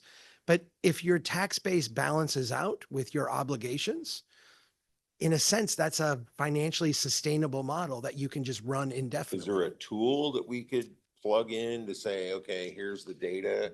Plug a tool into that and the tool's going to show us what you have there? I will say, For I us wish there individual were. municipalities? Joe's group, Urban 3, which I'm not, he's a friend of mine, but you know, he invited me to come to Lafayette and help them figure this problem out. His company has a tool that they've developed to do this. I know they're working with Esri to license it to cities. I don't know where they're at in that process, but that would be the kind of dream you could get to. I do know that this took us a year going to Lafayette once every 6 weeks or so, digging into records. There was a ton of groundwork to put this together. If you have a sophisticated staff, they can do this. Director Hume. Thank you, Chair.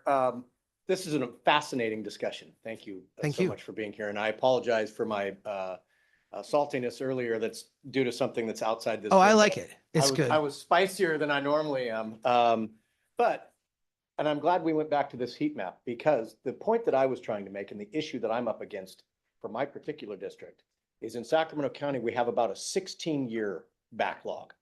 If $1 billion were to fall into our lap tomorrow, we would barely get caught up on roads. Yeah.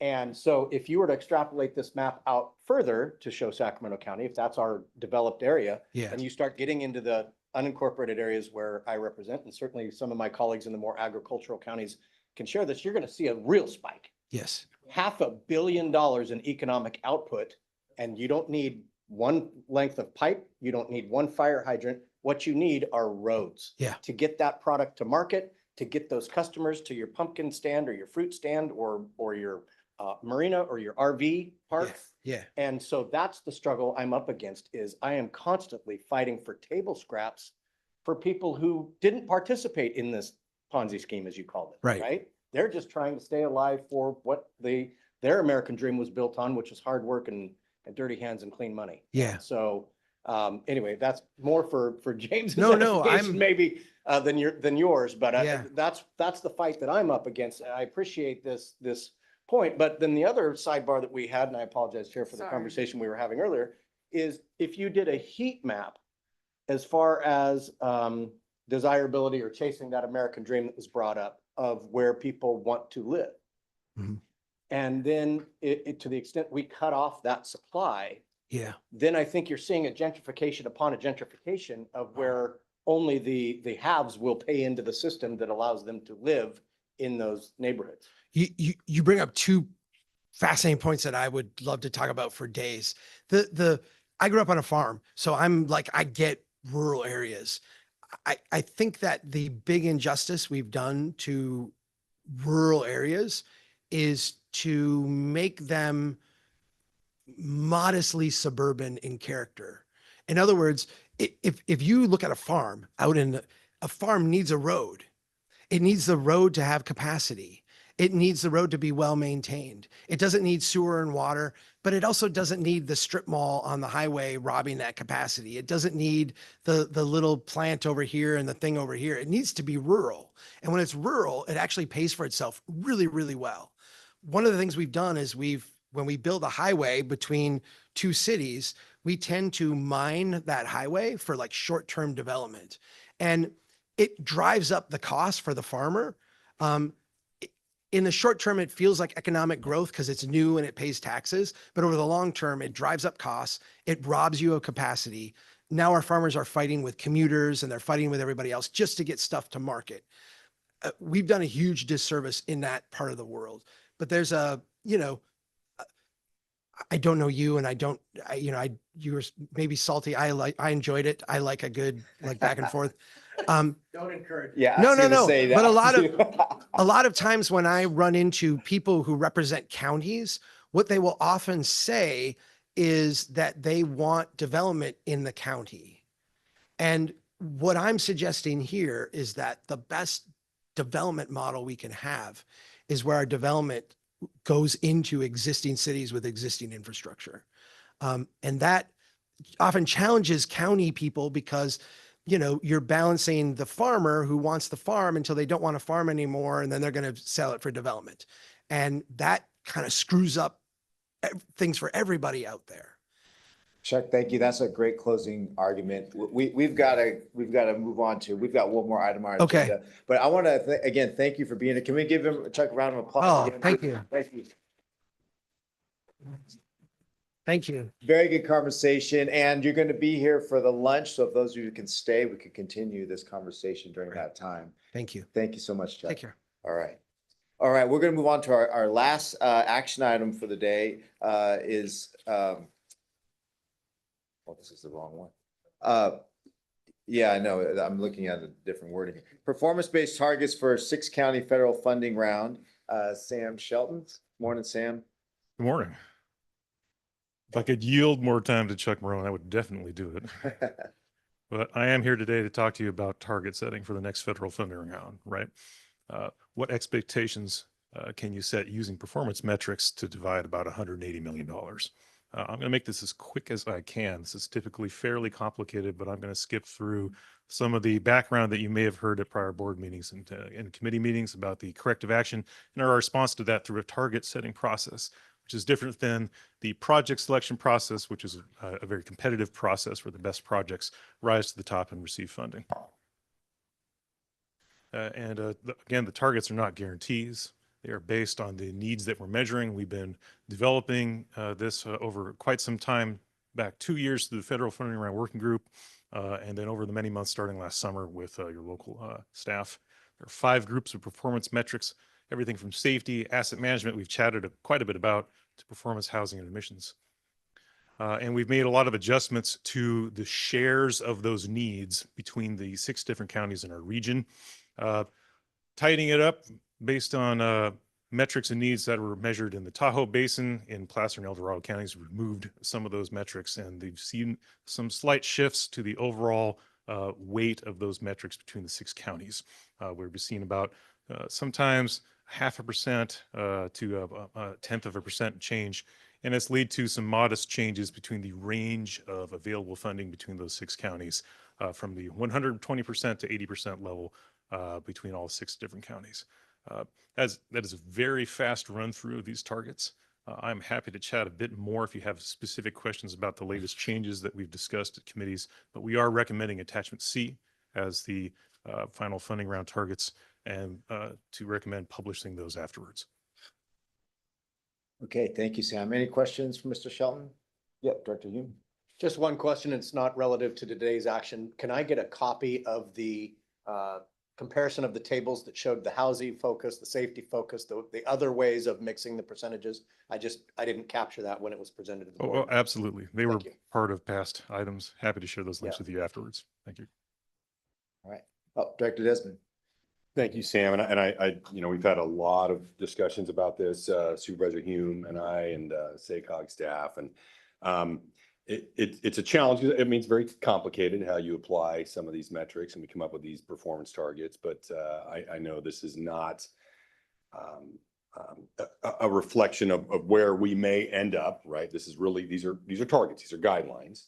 I think what has been a challenge, I think, for Sacramento County is that there have been different figures, different percentages applied to Sacramento County in the past. And that's one of the things that I think caught our attention and led us to start having the discussions with you, which again, I appreciate. And I really appreciate you taking out and making the adjustments after removing the Tahoe Basin population. So this certainly isn't, I think, everything we want in Sacramento County, but I think we will be very competitive in our applications. And my hope is that it will meet our needs in the county. And I'm supportive of the work that we've done and where we've landed.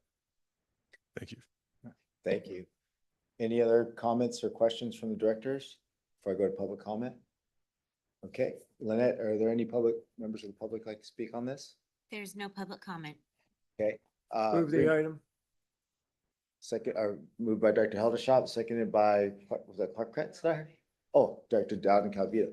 Okay, and just quickly, just a reminder for the public, right? A lot of this stemmed from corrective action from Federal Highways Administration and Federal Transit Administration. And so SACOG staff, thank you for working with Transportation Committee and all the work that you've done, trying to meet the comments that were made by these federal agencies. With that, I'll call for a vote. All those in favor say aye. Aye. Oppose, abstain, motion carries. Thank you very much. Thank you. All right, now we're gonna move over to the luncheon. We're gonna continue the item. We have receiving file though before that, if there's no comment on the receiving file, folks. Mr. Okay. Chairman, can I? Yeah. Point of Director personal Hudspeth. privilege. Yeah. I introduced myself as representing the No Dot Coalition. I had to get a refresher on what the dots represent. I have no idea, because I'm a Well, dot. let me and tell you, don't- because I don't checked know. in, I phoned a friend, Okay. Lynette. It is ironic, though, that all our conversation today was about transportation, and the Transportation Committee is not represented by a dot. I think that needs to be a corrective action, a SACOG corrective action. Okay. And, Uh, and Chair Soon, just a note to let you know, you have a dot, if you have 1 dot, 2 dots, 3 dots, you're all lots of dots to us. We appreciate you all. It's just a way for us to signify who serves on which committee. So it helps staff setting out nameplates. I like being Um, dotless. You're Please all leave mine important alone. to us. Thank you, Lynette. Very observant though, Director Heldashop. I'm gonna suggest, go out on a limb here, this has not been, not been a greater controversy since we did assigned seating at the beginning. We'll take the dots off. All right. And Chair Soon, if you want to do reports, you're welcome to do reports, yeah, whatever you want to do. Yeah, well, yeah, I'm gonna do reports. Any reports from the directors? Okay, seeing none. I also want to remind folks that the luncheon today at 12 noon, but also November 20th, 9 a.m. will be our next, 9:30 a.m. will be our next SACOG board meeting. Again, we're going to continue this meeting to the lunch. So those of you that can stay, please do. All right, see you soon. I'm not going to gavel down.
And don't be too spicy. Thank you.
All right.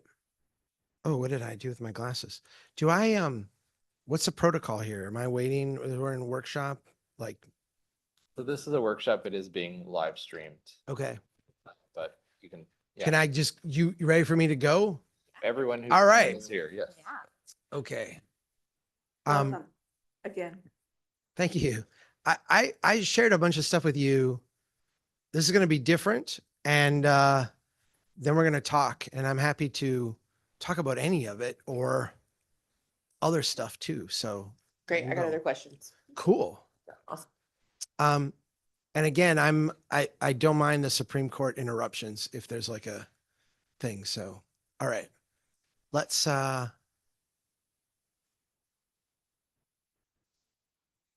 is on. Okay, I'll turn it off and on again. Yay. All right, I'm gonna give you the takeaways up front. The housing crisis that we all describe and experience in different ways is a systems problem and a strategy problem. The systems problem is largely one that's out of our control, but the strategy problem is one that is in our control.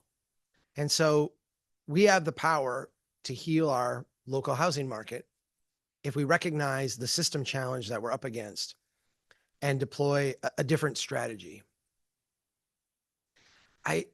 Yesterday I talked a little bit with a group about how housing was financed before the Great Depression. I'm going to skip that for the sake of our conversation. Let's just say that housing before the Great Depression was very, very local. If you were going to finance a home, it was going to be done at a local bank. The local bank was going to be very risk averse. And so they were going to require you to have a 50% down payment. They were going to require you to finance that over a 3-year, 4-year, 5-year window with a big balloon payment at the end. They wanted to be able to adjust to changing interest rates, changing inflation rates. They were literally like taking community money and lending it out to someone. And so they were very, very, very risk averse. During the Great Depression, we had a lot of economic turmoil. And one of the causes of that was that people started to lose their homes. And they weren't losing their homes because they couldn't make the payments. They were losing the homes because their homes would come up for refinancing and they couldn't make the balloon payment, and the bank wasn't willing to roll it over with the same terms. The housing prices had dropped, interest rates had risen, market volatility had increased, and people were getting foreclosed on really through no fault of their own. In the New Deal, the federal government stepped in with the Homeowners Loan Corporation, ultimately Fannie Mae, other programs to try to keep people in their homes. And I'm going to summarize that with this. I've got about a 15-minute presentation on just this part. I'm going to summarize it really quickly by saying what we did during the Great Depression is we made it easier for people to borrow more money and ultimately pay more for housing. You have a 50% down payment. How about a 40% down payment? How about a 30% down payment? How about a 20%? We'll provide mortgage insurance so that you can have a 5% down payment or no down payment, or we'll provide down payment assistance to people to get them into houses.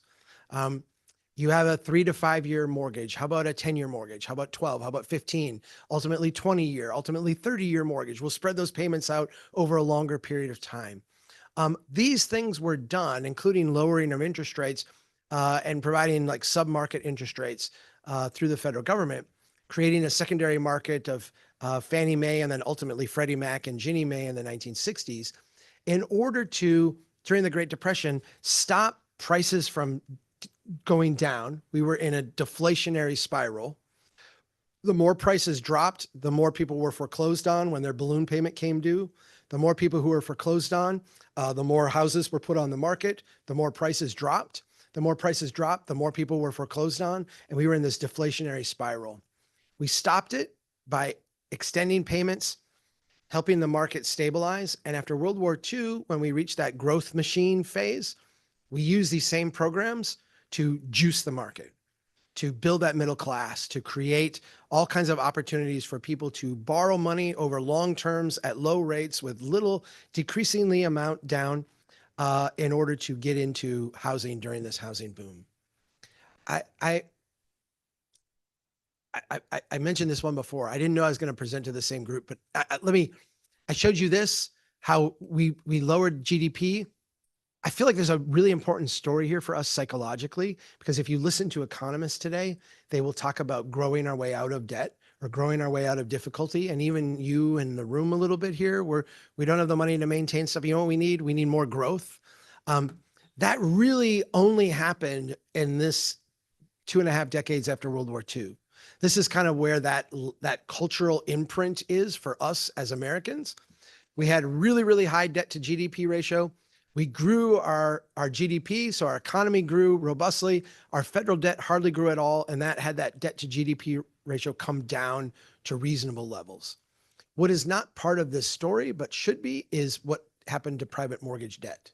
Private mortgage debt went from almost nothing or very, very low amounts to huge amounts in that same period of time. We increased the amount that families borrowed by over 1,000 times in that 2.5 decades after World War II, and it's just gone exponential ever since.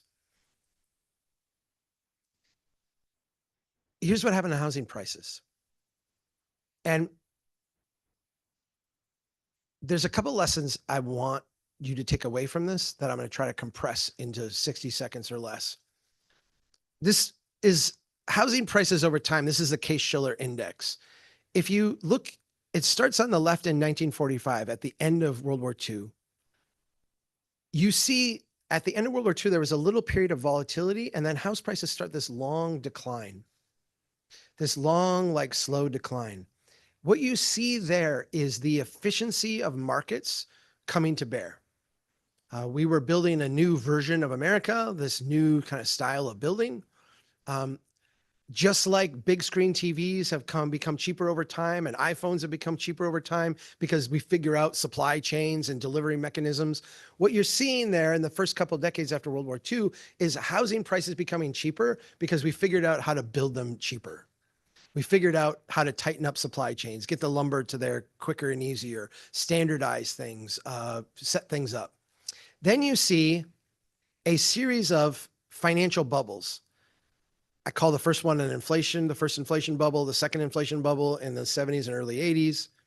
These were really bank crises where inflation drove up not only the value of housing, but drove up the financing costs. What happened is that banks started to lose money. If you are a local bank and you can't roll that loan over every 3, 4, 5 years, you've got a long-term note. If that long-term note is paying 5% and interest rates are at 3%, you're doing really well. If interest rates go to 8%, you're losing money and you can't get out of that trade. And so what happened was the federal government stepped in this first inflationary bubble. They created Fannie and Freddie.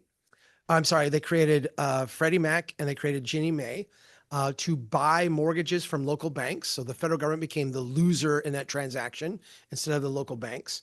That repeated and got expanded on in the second inflationary bubble. And in fact, during that period of time, we created this thing called mortgage-backed securities that at first was very, very boring product, eventually grew over time as financial needs demanded. We expanded eligibility and the things that you could securitize. Ultimately, you got an S&L bubble, which is really a fraud bubble, developed as a kind of rebound recovery mechanism from that second inflation bubble. And then you get the one we're all familiar with, the subprime bubble, which is, I think you can think of this as a decentralization bubble. The idea that instead of underwriting, we'll have credit scores and things like that. Again, the thing I want to point out is that the amplitude of each of these housing bubbles gets bigger over time. What this represents is an increased level of financialization of the housing market. With each of these iterations, housing becomes less and less of a product that is bought and sold at the local level, and more of a derivative product that creates mortgages. And a mortgage is a key financial instrument in our markets today. Your promise to pay over 3 decades at a certain rate is sold off and bundled with other similar promises to pay.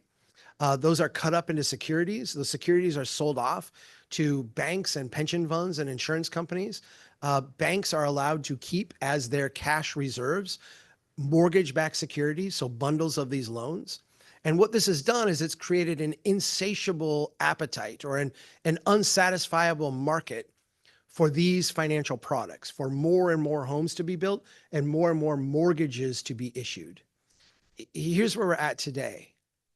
And I put recovery on this because that's the way our economists talk about this. We had a housing bubble. All the economists that you will listen to will talk about it as a bubble. What is a financial bubble? It's a distortion of reality. How do you have a housing recovery to a distortion? I don't know, but that's where we're at right now. The takeaway from this is that in our market today, these are financial products. They also secondarily serve as shelter. And when we're talking about them here, we're talking about getting people into homes and the homes people live. The reality is the housing trap is that these are financial products and they can't go down in price, because if they go down in price, they wreck markets, they wreck banks, they wreck institutions, they wreck pension funds. And so when you're looking at all the permitting things and all the things that we build that come through here, understand that what you are doing is being a cog in a process of creating a financial instrument known as a mortgage or a commercial mortgage or a commercial promissory note that is going to be bundled and sold in this way. The reason I spent time on that is because it gets us to the strategy part. Because here's the thing, we don't control this. And we're not going to change this. Like Sacramento, the Sacramento region is not going to change a 30-year mortgage and not going to change the fact that this is how housing is financed and this is how things are done. What we can do is recognize what this is doing to our market. If we take a normal bell curve and just think about this as the distribution of capital in our housing market, what we see is that almost all of the capital that we have available for housing goes to these two products. It goes to single family homes and it goes to 5/1, derivative complexes, condominiums or apartments built at low end, mid end, high end. these are financial products. If you want to build single family homes today, there's an unlimited amount of capital that you can tap into. If you are one of the 2.5 dozen companies that build the stuff on the right, again, unlimited amounts of capital that you can tap into to do that. If we go to the far wealthy end of the spectrum, what we see is that wealthy people do not struggle to build homes. They are able to finance them and cash flow them, no problem. Where we have tons of demand, in fact, an overwhelming amount of demand, but we actually have no product. Yes, thank you. We actually have no product and no finance is at the starter end, at what would be the entry level in this system.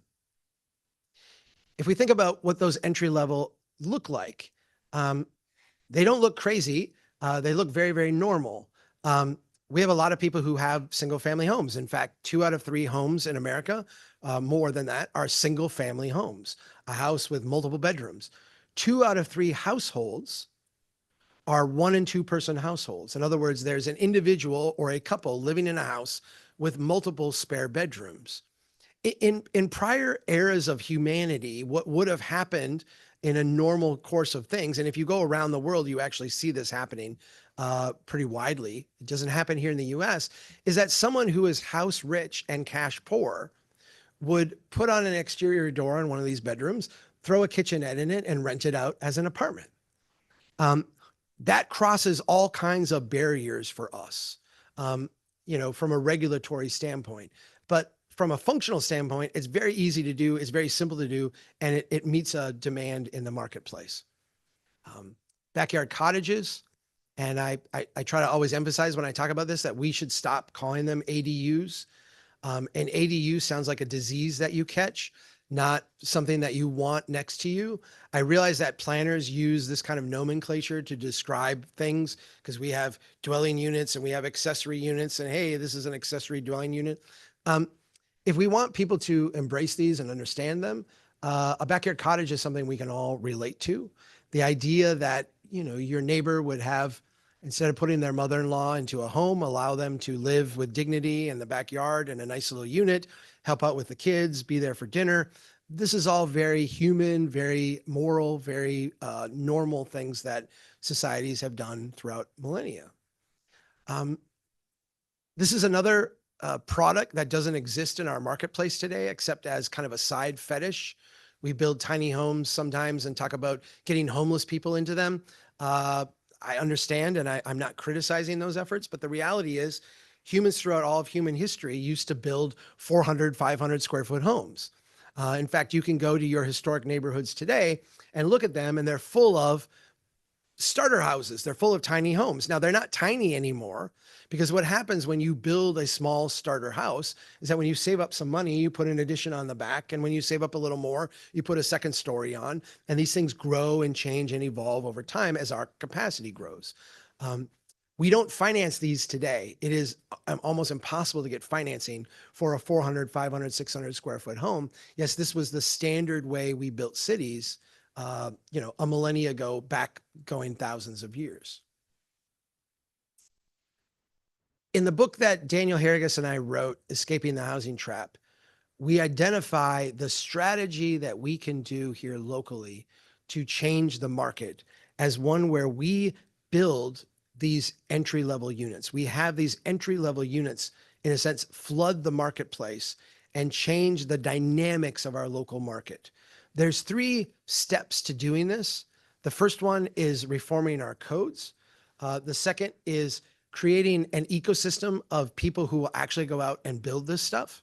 And the third is providing that financing that is missing in the current marketplace. We have created a toolkit for the first 2 of these. We're working on a toolkit on the third, and I'm going to spend the rest of my time here talking about those first 2 toolkits. If you go to strongtowns.org/housing ready, we've got all of these there available. The first one deals with 6 reforms that every city can make or needs to make in order to allow this housing to be built. The first one is just to allow that conversion of that single family home into what we would call a duplex or a triplex by right, basically allowing people to rent out that spare bedroom, do it in a way that is not an Airbnb where you're going, but have a separate door, a separate entrance, a way that actually makes functional sense for them. The second is to allow backyard cottages. And I know we've done this statewide. And, you know, I point to you guys as a leader of having this done. I've also seen some bizarre, insane things done with the, ADU ordinances. I saw a 14-unit ADU in San Diego. Explain that to me, planners. Makes no sense, but California. We need to legalize starter homes, so no more minimum home size in our ordinances and our provisions. We need to eliminate the minimum lot size requirements in existing neighborhoods. And for the planners in the room, let me just emphasize, it says existing neighborhoods where we have existing water, sewer, roadway, existing lots, existing places. We need to allow flexibility so that people can subdivide better and fit these units into the streetscape. This doesn't get rid of access requirements or other things, but it allows that flexibility for us to thicken up and add more units. Getting rid of our parking mandates, and then streamline the approval process. And what we talk about at Strong Towns is when we're building these entry-level units, the kind of thing that is very simple in the neighborhood, we actually need to get the process down to where we can do a 24-hour permit approval. So if someone comes in, they've got a completed application, they meet all the requirements, we can get them a permit tomorrow. Go ahead.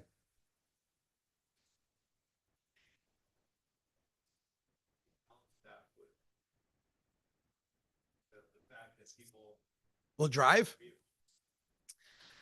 Let me say this the way that I'm fond of saying it, and then you can push back or dismiss it.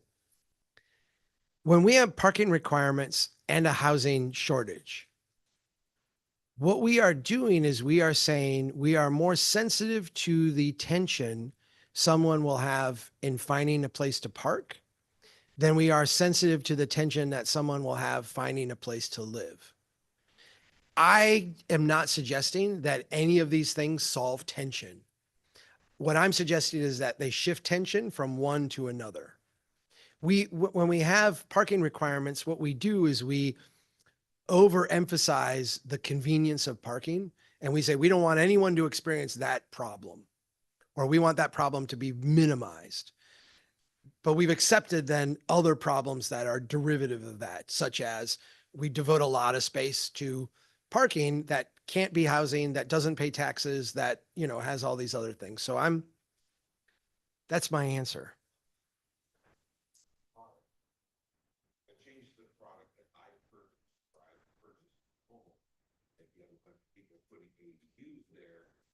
Oh, you mean I purchased, and part of my purchasing was I plan to park on the street. And if other people are taking that place on the street, that changes the value of my home or what I paid for.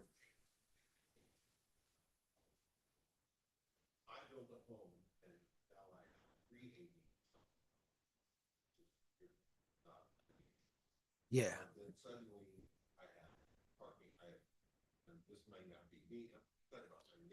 Yeah.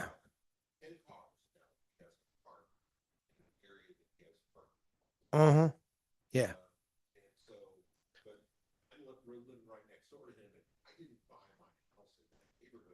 Oh, to live next to a parking lot with a bunch of, yeah, totally get it.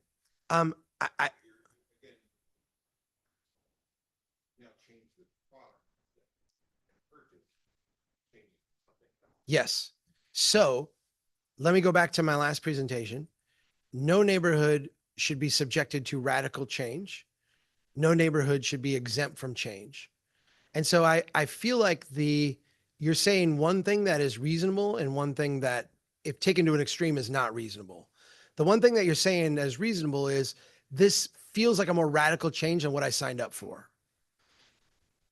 The thing that you were saying, or maybe implying, that is not reasonable is I bought this and I expect nothing to change.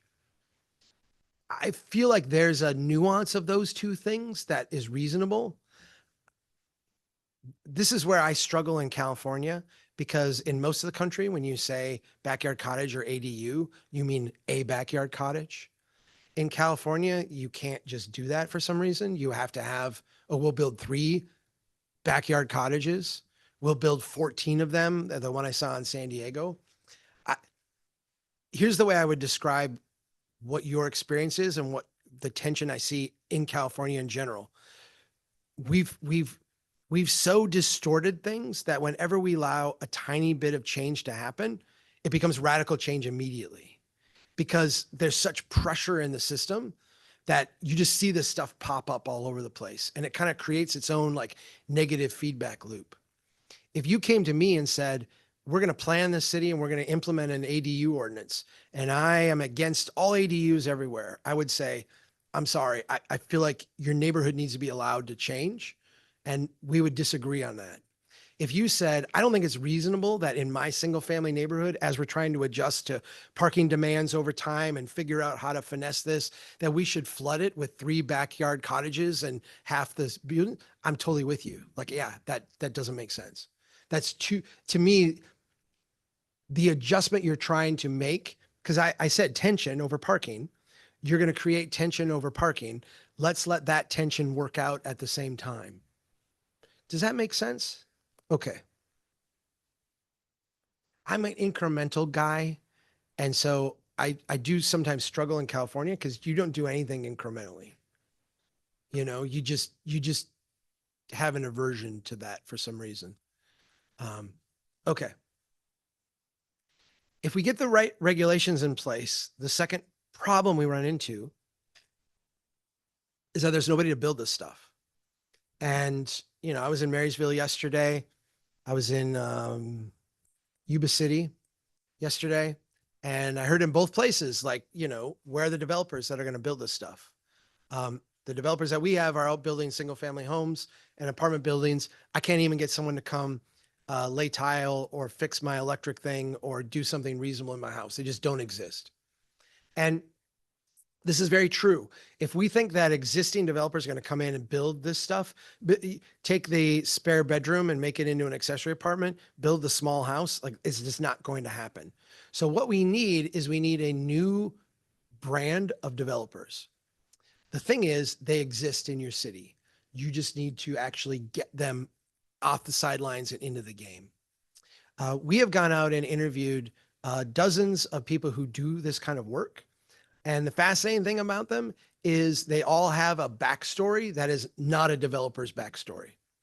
I was a teacher and I did this over the summer a little bit and then found I really liked it and then started doing it full time. I was underemployed as a carpenter over here and I started this old side project and now I'm doing it full time. I was living in my mom's basement and thought I should do development and went out and started working on this and that. And pretty soon I'm flipping houses and fixing them up and making them better. These people already live in your city. We just need to get them off the sidelines. So we asked the question of people who do this work, what were the impediments? What were the things that kept you from doing it? And over and over and over again, what we heard from them is that they never hit a wall. They never hit a point where they were like, stop, you can't go on, quit this. What they hit was described to us as a tangle. They get worn down, they give up. They're just kind of swimming through the ocean with land not in sight and like there's no end to it. And they just say, I can't do this. Think about what it takes to be a developer. You've got to know a little bit about a whole ton of stuff. You've got to know what framing is supposed to look like. You've got to know what electric is supposed to look like. You've got to know how to talk to a plumber if they're ripping you off or doing a bad job. You've got to be able to talk to a roofer. You need to be able to talk to a bank and do a pro forma and write a contract. You need to be able to get through city permitting processes. You've got to be able to talk to a realtor or someone to sell this thing. You've got to be kind of like a Renaissance person who has a little bit of skill in a whole lot of areas. Most people, when they come to the table to do this work, will have some of those skills, but not all of them. And not having all of them creates a certain amount of fear that keeps them from taking that leap. So what we can do is create the support structure to lessen that gap, to make it easier for them to fill in those gaps that they don't have as an incremental developer and allow them to get into the game. And so in this toolkit, we interviewed, I said, dozens of developers. We also interviewed dozens of cities that were doing really good work here and said, what are the things that have helped, that have made a difference? And so there's 6 items in this one as well. The first one is clarity. We need to show people where to start. And we've got tips in here on how to do that. Literally, like the biggest tip that we got was just create like a start here guide, a 1-page. If you're coming in and you want to build these kind of units, here's the thing, here's the place where you start. This sounds really simple because we all deal in regulation. And it's like, well, you know, the ordinance is easy. For someone who doesn't, it's really freaky. Here's 300 pages of rules you got to follow. Well, we know that they only have to follow like a page and a half of them that apply to them, but they don't know that, right? So getting them started is really, really important. The second is we need to adjust our process to match the intensity of the project. So if someone wants to come in and build a brand new subdivision with 60 homes, or someone wants to come in and build a 5/1 apartment or a new Costco or what have you, we've got an approach that we take. And I've heard in California, it can take years. I don't know. I mean, it seems exaggerated to me, but let's say it takes months to do a backyard cottage, to do a small starter infill home, to convert that bedroom to a rental unit. That should be a different process. That should be an easier process, a lighter process. And think about it this way. If you screw up the big 100-unit subdivision, or you screw up the big Costco or whatever you're building, that's a big, huge permanent scar. You're not going to screw up the ADU, but if you did, it's something you can figure out over time. What we do is we apply the same kind of stakes and the same kind of process to people doing small stuff, and we actually have to think about them differently. The third tip then is we need to connect people together. This is kind of the most exciting one, but it's also the one that tends to sound more abstract to technical people. I mentioned earlier how a developer, an incremental developer, will have all this knowledge that they need and they'll be lacking some part of it. The way that we solve that really, really quickly is we just get them together. The city of South Bend holds monthly developer get-togethers. They buy pizza and pop and they set it out and they invite people to come in and they'll have someone speak for 10 minutes about something and then they just let them chat. And the fascinating thing is that they solve each other's problems. I had this plumber that really screwed up. Oh, don't use that guy. He's terrible. Here's a plumber that's really good.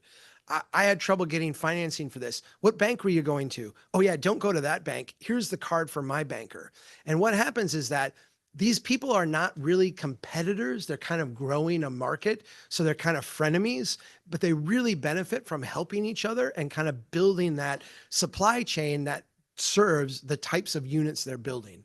This is literally like setting aside time, having some pizza and an open house and inviting people in and then giving them a nudge to solve these problems together. In city halls, in permitting processes, we actually have an important culture shift we need to make from gatekeeping to guidance. The cities that did this really well actually trained their staff on how to use guidance language and guidance approaches as opposed to gatekeeping. Gatekeeping is, nope, you can't do this. Guidance is, all right, I'm looking at this. You're going to have some challenges with the code. Let me walk you through those and let's figure out how to do it. People sometimes simplify this down to customer service, and I hate that because citizens are not customers. They're literally like co-creators with us. We're not providing a service and then the customer is always right and has to be satisfied. We're working together. One city that we interviewed that did this really well has a thing where Tuesday afternoon, they have their incremental development Sherpa. If you come in and meet with them, they will actually like walk you through the whole process, get your permitting done. So like the regulatory side of this, they're actually just guiding you through. When the developer comes in with a team of lawyers and all that, we have the meeting and we sit down with them. And then the incremental developer comes in and we're like, there's the form, fill it out, we'll get it approved. This sets aside time to treat those incremental developers in a way that actually helps them get through the process. And then the fifth, I said 6, there's 5 here. The fifth one is to make the financing easier to access. There's some tips in this toolkit, but we are actually coming out with the third toolkit early next year that is going to deal with the financing stuff. I went through a little bit of this yesterday and everybody likes it. I didn't include it today because I knew I had limited time. But if you want to talk about how we do some of the financing stuff, I'm happy to do that too. So let me go back to my 2 takeaways as a final thing. And then, yeah, let's chat. The housing crisis is a systems problem.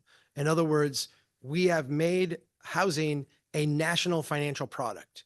As a national financial product, it cannot go down in price. And so every time there is a slowdown or prices start to go down, we jack up the market again and we make prices go up. This has made housing broadly unaffordable. We can't change that market. What we can do as a strategy is inject these entry-level units that will actually help people get into housing that they can afford. And here's the part about healing our market. If we can create enough entry-level units to where everybody who wants to get in a house can get into a house, what happens to our macro market is that it starts to become more locally responsive. In other words, right now today, if you want to buy a single family home, you're got to go get a 30-year mortgage. You've got a credit score. You're competing in this marketplace. And you're actually sitting there in a state of desperation. I'm renting this place. The rent is going up. I'm losing money every month. If we get people into housing that they can afford, they can save a down payment. They can competitively bid on houses. If they don't get it, they're not desperate to move. They're actually in a secure place. And so what this will mean is that our market will become more locally competitive. That's the goal. That's the strategy. That's what we're trying to get to. So please, there was a couple, you had something and then you had something. Go ahead. Yeah. 3 of the toolkit. Is an element of that how to finance, I mean, obviously it needs to be about financing the construction event, right? Yeah. But is it also about the value to the homeowner where the improvements are happening so that they can understand that it's less risky than you might think to put a cottage in your backyard? That's Even if you're interesting. going to put your mother-in-law in it, Yeah. the mother-in-law theoretically was paying rent or a mortgage somewhere else. Right. So that cottage has a value that can be described and becomes the value of the property also. Yeah. So does it That's will you get interesting. into that? Because I've often thought that sample plans for backyard cottages and being a good host at the city are absolutely things that we should do. Yeah. But having homeowners who are eager to do it is a barrier for us where I live. Right. Yeah. Right. I don't know as okay, we're working on it right now, which Okay. means we're interviewing a lot of people and like figuring out examples. Well, then maybe this is a suggestion. Yeah, no, rather than a I appreciate it as a question. suggestion because I'm not, there's a certain, I guess we haven't dealt with the reluctance to do it as much as we've dealt with the barriers to doing it, right? So if we look at backyard cottages, I feel like one of the exciting things here in California is that because you've built so many of them, they've actually become as easy to finance as like a used car is. You can go into a car dealership and they'll run your credit score and then you can drive out with a car. You can go into a backyard cottage dealership in parts of California and you can pick out your model. They'll bring your house up on a map and you can sign the papers and walk out and they've got the financing lined up. It's because they can aggregate it up. And so it's easier to do. If you went to Minnesota, nothing like that. Nothing like that in any other state. Okay. I guess I'm not familiar enough with that financing ecosystem. Yeah. What I can describe to you though is the city of Folsom has a core historic like neighborhood. Yeah. And then is surrounded by suburbia that was built since 1970. Right. And in that core, there's alleys. Lots of people have put cottages or converted garages. It's common to have ADUs. Right. Outside of that core, there are virtually none at all. Yeah. And it's partly because of the way the lots are set up and the size of the houses. It's a little awkward to jam something else onto the property. Yeah. But I think part of it is just a reluctance to be the first one on the block to do it. And, you know, what is this actually going to do to the land value? Do I actually want to deal with harassment from my neighbors if I'm the first one? Yeah. You know, how am I going to find a contractor I can trust? Yeah. Are there actually contractors I can trust? All of those Yeah. reluctance issues. Yeah, that's interesting. Because if the demand was bigger, Right. the contractor pool would grow fast. Sure. Right. So, you know, from Folsom and still have our house in Folsom, I would say, at least in the suburban neighborhood, we bought our house in the 1990s. I say we, like I bought it, my mom. We have HOAs, right? So like that's not even a thing that we could do. The neighborhood literally looks, when you talked about like not changing at all, the only difference in my neighborhood that I grew up in is the trees are more developed. Yeah. That's it. Everything looks exactly the same, the paint, everything. So there are parts of Folsom that don't have HOAs where you could still have something like that, but the way that the state laws have changed to make ADUs, you know, sort of a by right thing may actually supersede the HOA rules in some instances, but somebody's got to go and get sued over it to Good luck actually. battling our prove that. HOA. They are militant. Interesting. Yeah. So Yeah. anyway, there's a bunch of barriers. Yeah. No, the financing stuff that we're working on is really trying to answer the question, how do we provide, because the marketplace is not providing that entry level capital. How do cities, which have tremendous financial tools, how do we as local governments provide that capital in a way where we don't have a lot of risk and we don't lose money? Right now, when we look at what we ask local governments to do in terms of housing, it's generally like spend dumb money to get a few units. Yeah. And that doesn't scale. So in order for it to scale, we have to be able to leverage cities' positions in the marketplace to provide liquidity and capital without public risk and without losing money. So if you happen to have Yeah. $23 million in your affordable housing fund that developers have given you in lieu of building it themselves, Yeah. how would you spend it today? Oh, wow. Okay. That's a real world thing that we have going on in Yeah. Folsom. And we've loaned out probably another 20 million that will get repaid over time. Yeah. To low income housing developers. Right. As loans. And we anticipate that the build out of our city will generate another 25-ish million dollars of those fees.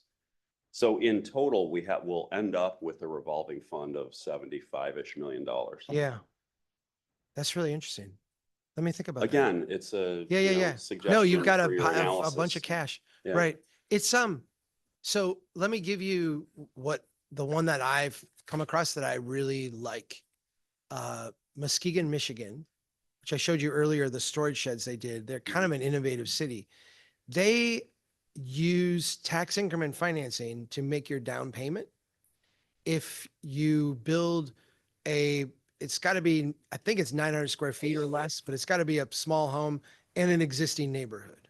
So none of the new subdivisions, no big homes. But if you're building an entry level home on existing water, sewer, and existing neighborhood, they will use tax increment financing to pay your down payment for you. So the way tax increment financing works is that the bare ground pays this much in tax. Once you build, you pay this much. The difference is the increment. They will, when you're going to buy the house, the city will go out and take a loan. They will make your down payment. And then they'll use that increment to pay off that loan. And then once the loan's paid off, then, you know, the money goes back into the general fund. If you leave early, you have to pay that back upon leaving. So there's, you know, clawback provisions in a sense. But it's a way for basically the city to lower the price of an entry level unit by 20%. And when they do it, they're not taking any risk because if there's a default, whoever ends up owning the house has to pay that off too, along with their taxes, right? It's like the taxes have to be paid and the taxes will go to that. So they'll eventually be made whole. And the city can do that over and over and over, right? Like as many people walk in the door want to do it, the city can do that financing. That's an example of what I think is like a really good approach. We've also seen cities in Florida that are trying to get these kind of units built, work with philanthropy to cosign loans. So one of the hangups that we see is people who are going to put in a backyard cottage. Let me do two wide swaths of categories. There's a lot of young people who get into properties who want the backyard cottage for the cash flow, but often they don't have equity, so they can't get an equity loan. It's tough to borrow the cash to do it. They don't have the cash flow to do it. But if they could get the home in, the cash flow would pay for it and give them a little bit of extra. There's also people who are on the elderly end of the spectrum, and they are often reluctant to take on a home equity loan or some type of debt because they burned their mortgage when their husband was still alive, or like, this is the thing we're giving to our kids. Like, just culturally, they don't want it. They're like leery of reverse mortgages and these things that are going to rob them of their home. So they don't want to go down that road. What philanthropy and cities in Florida have done is the city is actually, we saw a couple of them, they'll go to a local bank and they'll be like, we know you don't want to write loans for these products because they're not easy to sell off on a secondary market. When a bank writes a loan that can't, like, they'll write auto loans all day because there's a secondary market for auto loans. That means that if they need cash for their balance sheet, they can sell that loan and get cash and like they'll be okay. But if they write you a loan for some weird thing, when I was 15 years old, I got a loan for a drum set. There's no secondary market for drum set loans. So that's a local bank loan, right? Like the bank is going to hold that till its completion. If you're doing something that would be a backyard cottage or a apartment conversion or what have you, if you won't do it as a home equity loan, the bank really doesn't have a product for you. So they're reluctant to do that loan because they're going to have to hold it. They would do it over a short term, which is not really good for the person. And so what happens is that they just don't, like, we don't have this product. It doesn't get done. If the city goes in, and this is again what I've seen in Florida, the city will go in and say, here's the product. We would like a 15-year loan for a backyard cottage, let's say. But we know that you don't want to do this loan. How do we structure it so that it works for you? Well, it would need to be able to have an adjustable interest rate or roll over every 3 or 5 years or something like that. So we didn't get in interest rate problems. We'd be worried about liquidity because we couldn't sell. Well, the city says, well, I'll tell you what, for your liquidity problem, we will bank with you. So we got $20 million of cash flow coming through our city or $100 million of cash flow. We'll bank with you. So you've got our cash. And we want you to put our cash to work doing these products. Let's structure them in a way where you're comfortable, you're not going to lose money or get screwed. And we'll have philanthropy come in and co-sign on the loan so that you're really not taking any risk as a bank. This is work to get a lot of homes financed. Like these entry-level homes now, right? We're not doing 3,000 square foot suburban houses. We're doing the little infill, the little things that we need. So those are like two examples in the toolkit that we're working on. I was just going to ask where you said that's happening in Florida. Is that in your book? That's actually happening here for other purposes. The philanthropy. A bunch of your cities actually have moved part of your deposits to local banks, specifically so that those local banks will make loans in the community. It wasn't so specific in that way. So you could, use that same tack right now. A lot of the cities around Sacramento have done that. It's in the book with not a lot of specificity. Okay. Yeah. I'm great on the city side. I also do philanthropy, and so I guess I'm also interested on the philanthropy side. What that like? Well, you're literally co-signing the loan. So there's no what in our criteria, what we want is for the city to not be taking risk and for the city to be doing something that they can repeat over and over, because then we can fill the market, right? The risk part is where the philanthropic organization comes in. It's not a cash, like they don't have to put up money, but they are in a sense co-signing that if something goes bad here, we will make the bank whole.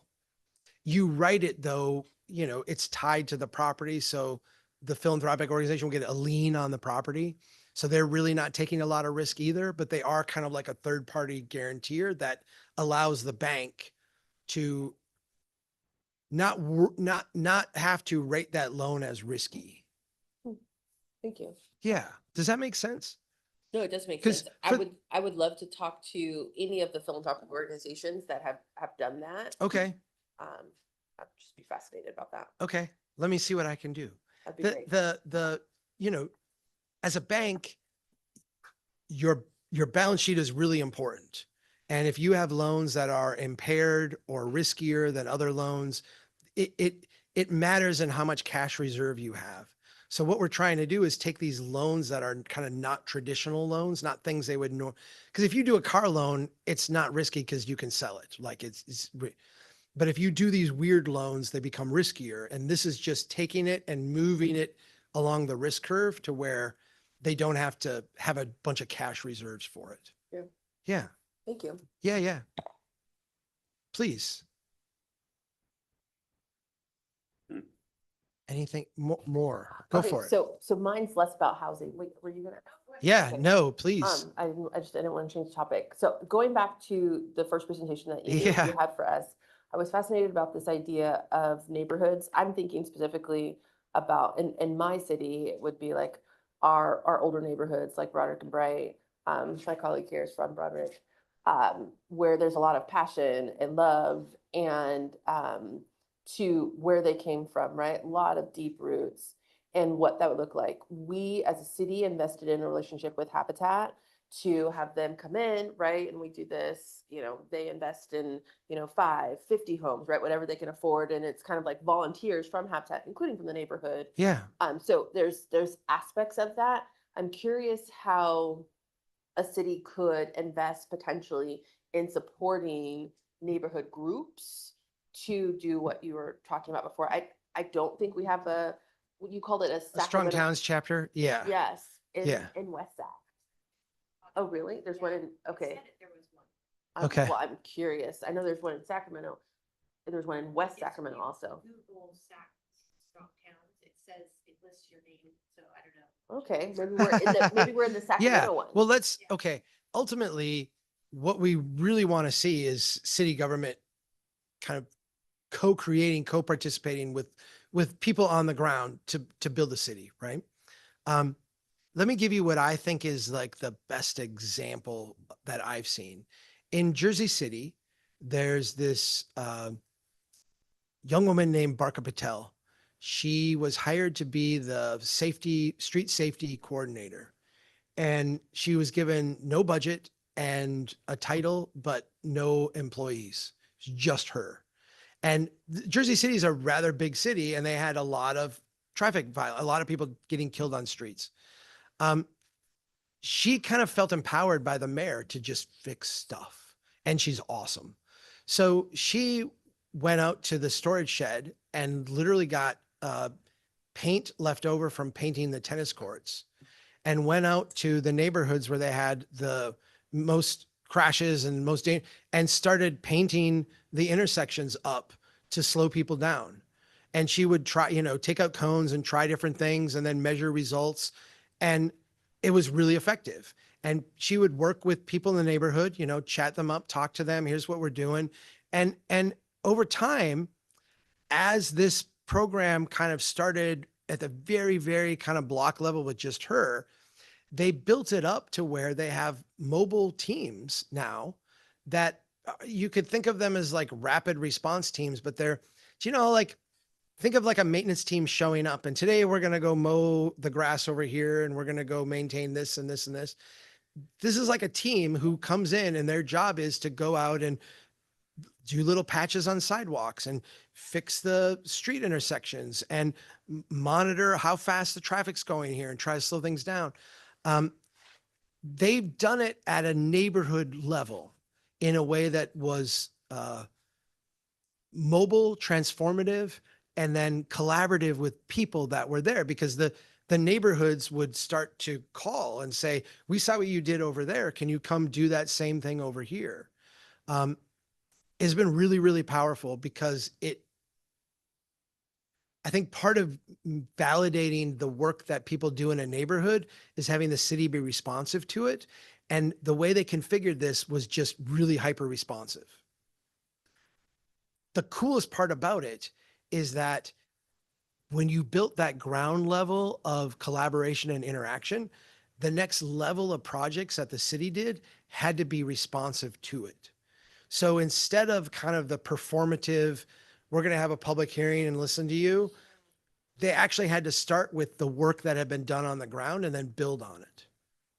Now, let me give you the coolest part. When the DOT comes to Jersey City and says, we're going to do this horrible project through the middle of your city, Jersey City looks at them and says, no, you're not. That's not how we do things here. Here's how we do things. And we just do this. Here's our neighborhood groups. They're out doing it. Here's our city staff. They're out doing it. And if you're going to come here with your highway, you're going to do it our way too. They have had 6 years in a row of 0 street deaths.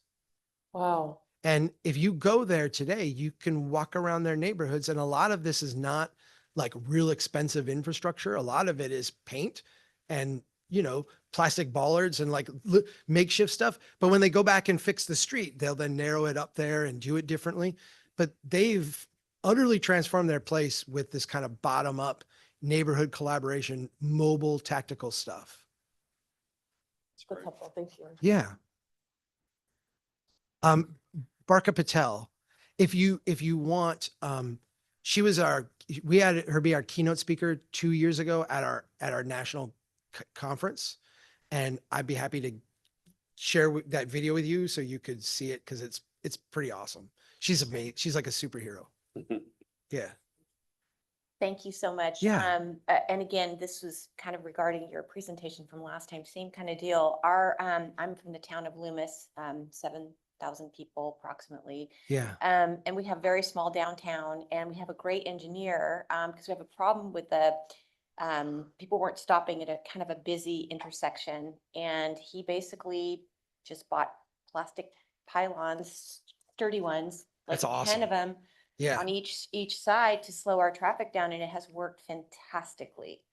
And I loved his whole attitude of like, you know, let's see how I can fix it in the least possible expense at the fastest way that I can. And he's a young engineer too, which I felt was, you know, even more wonderful. The other thing I wanted to mention was our local water agency just shut down one of our major canals in our town. And it was because it wasn't properly maintained by them, and it was almost 100-year-old line. But it still served 23 people, and they all lost their water over a year ago because the pipes were they couldn't. What does that mean? They shut down a canal? They shut down their irrigation water. Oh, okay. Because we are in an agricultural area. Yeah. So we've got canals all over our town. And so, yeah, so that just happened. And so, you know, to your point, that agency basically said, we can't afford to fix it. Sorry. Right. Yeah, that's brutal. Yeah. I think there's an important larger point to be made about your engineer. And you mentioned the age, not me. I do think that there is a shifting understanding amongst engineers, but if we go back a decade ago, if you had a traffic problem, what that meant is that in a town, especially a town your size, is you hire a consultant, you do a 6 to 12 month study, you come up with models and theories about what should happen, and then you go out and you look for a grant to do a big project. Mhm. And it is a multi-year 6 to 7 figure project to fix something. What we're seeing now is the willingness, and there is an age component of this, but it's not universal, right? But a willingness of people who maybe are not used to that system or brought up in that system to say, as an engineer, I'm going to go out and try what I think would be reasonable. And we've seen people use big planters, straw bales, all kinds of things. And then we're going to not irresponsibly do this. We're going to monitor it before and make notes. We're going to do this intervention, and then we're going to monitor it while it's out and actually compare outcomes so that we can be confident that this is like the right thing to do. If you're spending $100,000 on a feasibility study, you can spend $5,000 on an intervention and learn vastly more. And not only that, but actually have it demonstrate to your public what it would look like if it's changed. I think that this is good engineering. So I'm really glad to hear that your engineer is doing that. And I think we should all be asking our engineering departments to go in a similar direction. Metaphorically speaking, it's the scene from Apollo 13 where It's they drop exactly all the that. stuff that's on this in the capsule and Yes. go, we got to make this square thing fit in this round hole. Here's what you have. These are the only parts you have. That's Yeah. exactly. And Well, you got 24 hours or they're going to it's suffocate. there was a physicist in World War II, and this is often attributed to Churchill, but it was actually a physicist named Ernest Rutherford. And he said, he was working on like, important munition things for World War II. And he said, gentlemen, we've run out of money. It's time to start thinking. And I mean, there is this certain, like, now you've reached this point where like, you can't just throw bulk resources at problems. You actually have to think. And I think we can get better outcomes that way too. Right. Chuck, I know you were in Marysville yesterday. Did you see the tractor tire? Did we show Chuck the tractor? There's a massive tractor tire, actually at the mayor of Marysville Street. Oh, okay. And we thought it was just, funded by SACOG. Yeah. But it was a Really quick tactical. Nice. Traffic calming and also just true to the agricultural economy in our Yeah, region. yeah. So if I you like guys it. want tractor tires, I think we have more. It's funny because, I do think that this is where we're going. And, you could say, well, tractor tire, that seems kind of not the nicest thing. Okay. It's an intervention we can do today. And I think every time I see one of those, I like recognize that this is the direction we're moving in. The next time we dig up and redo this street, it will be something more beautiful. It will be something better that we can do there. But in the meantime, let's build the tax base here and make it worthy of that intervention too, right? So we do what we can with what we've got. And that's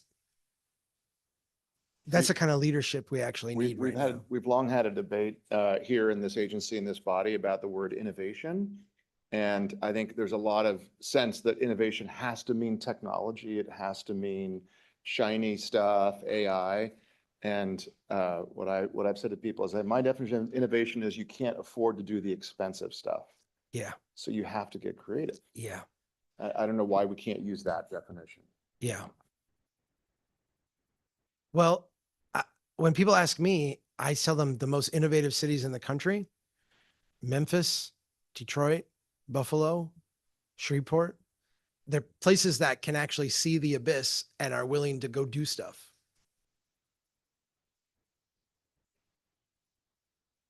I just wanted to say that I find this really refreshing and inspiring. And at no time, either during our meeting or during this lunch period, did anybody say, this is how we've always done it. And I just want to applaud you for bringing out the best in us. Thank you. Thank you. You should know that you're not alone, that like California is weird and it like takes everything to a new level, but this is the conversation every local government around North America is having. Absolutely.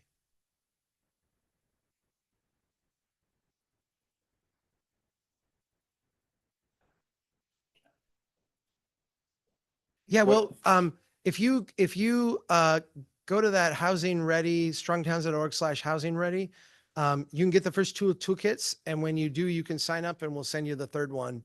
I'm thinking like January, February. We've got a team of people like doing research right now. And I've been on the road for 5 weeks. And next week I'm in the office and we're going to chat about it. The one thing that Chuck, I don't think, maybe we told you not to say this, but he's not the biggest fan of COGS is what I understand. Maybe I'm putting you on the spot there, but. No. There you go. Yeah. I know. In National Community Planning Month, no less. Well, okay. I do. So you can turn the recording off. So no, this is public, right? All right. we have a report that we put together. We don't do white papers and stuff. We do things for people to use, but we've been prompted to do this white paper on essentially federal highway funding. The Federal Highway Trust Fund expires in September of next year. We basically are down to 11 and a half months left. The Federal Highway Trust Fund has been out of money for decades. It's been out of purpose for decades. It really has no mission. It was designed to build the interstates, and then the interstates were done. It just kept funding more and more and more and more. And so we've been prompted to write this white paper, kind of going over the history. We're calling it Mission Accomplished. And the idea is that the Federal Highway Trust Fund needs to just go away. Yeah. And I think, go away.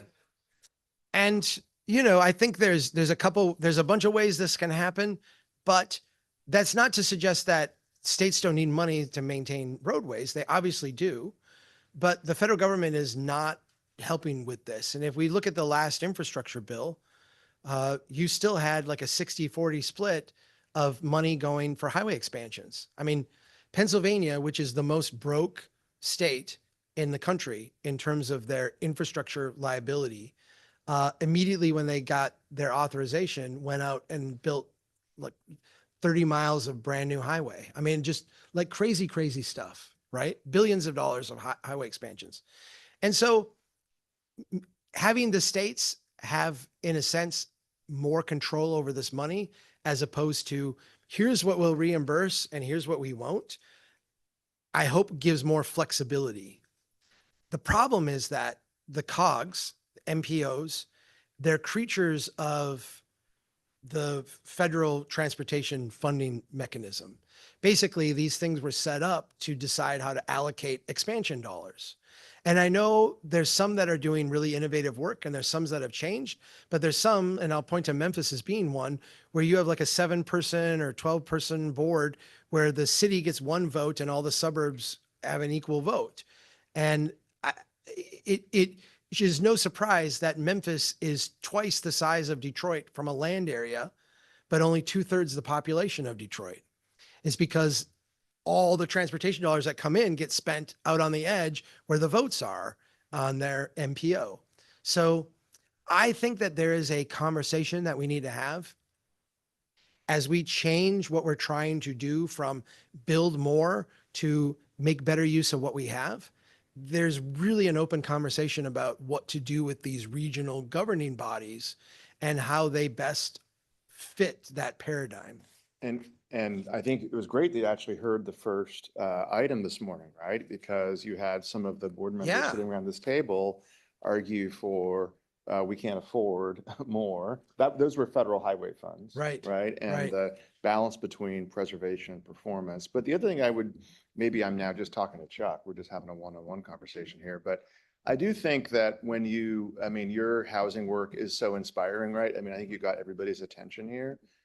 But I also think I know you know this, but we are local government, right? And I Yeah. think 28 cities and counties sit around this table twice a month. And I don't think every jurisdiction that sits around this table has the capacity necessarily to stand up and scaffold Totally all this agree. stuff. And I think that's. I feel like that's the role that you, Exactly. yes. Exactly. Mhm. So your next podcast, I'm hoping we can. Okay, maybe we should do that. That would be fun. Yeah, the rural guy today was very interesting to me. And the thing I didn't say, and I probably chickened out, but no, I didn't, I'm a Minnesotan, so I'm kind of inclined to be agreeable. If we were in New York. Is that how we got Norwegian talking? Yeah. Did you say pop? Yeah, I don't know what else. It's definitely pop level. I don't know what else you would call it.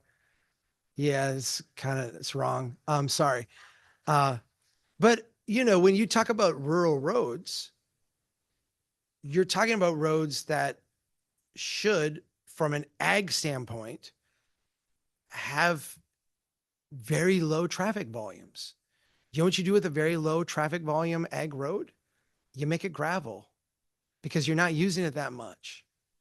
And that is, that's the tension, because if you're in a rural area, you do need roads and you need them maintained and you need them taken care of. You don't need them to be high performance, high capacity roadways. You need them to be functional, get to the arterial roadway and then not have the arterial clogged with commuters. That's what you need.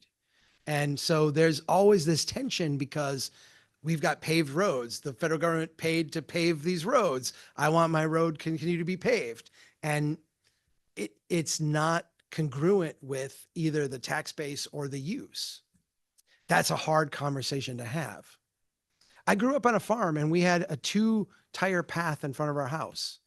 And it took about a mile, and then you got out to the county road and then you could go fast. But that little part you didn't. And now in front of our house is my parents' house, the old Marone homestead, is a 40-foot paved road with wide shoulders.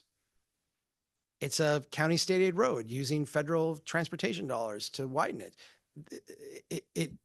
It's kind of absurd. Is there something in the middle of those two things that would make sense? Sure. But like the city they got money to build it. They don't get any money to maintain it. It will never be maintained. It will fall apart at some point, and then we'll go back to a gravel road. Well, I just want to say, as I introduced Chuck to the city managers and county execs yesterday, the group that you started your 2-day, well, you started with the Strong Towns on Tuesday night, but one of the many reasons I love Chuck is because he makes you think. He's provocative. When I listen to his podcasts, I don't always agree with everything that's being said, which we have a scarcity of, I think, these days, especially in the fields that we work in here at SIGCOG. So I just want to thank you. Recognize your leadership in all of this, and I think you got a lot of our board members' attention this morning. And thanks for being out here. Well, cool. And please, thank you. Everything that we do is free to use and access. So, do you? Okay. Thank you.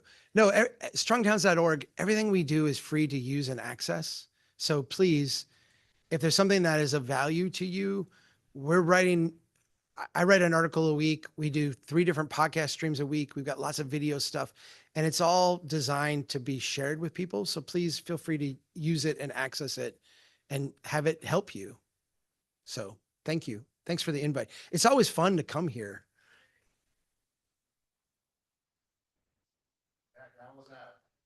All right.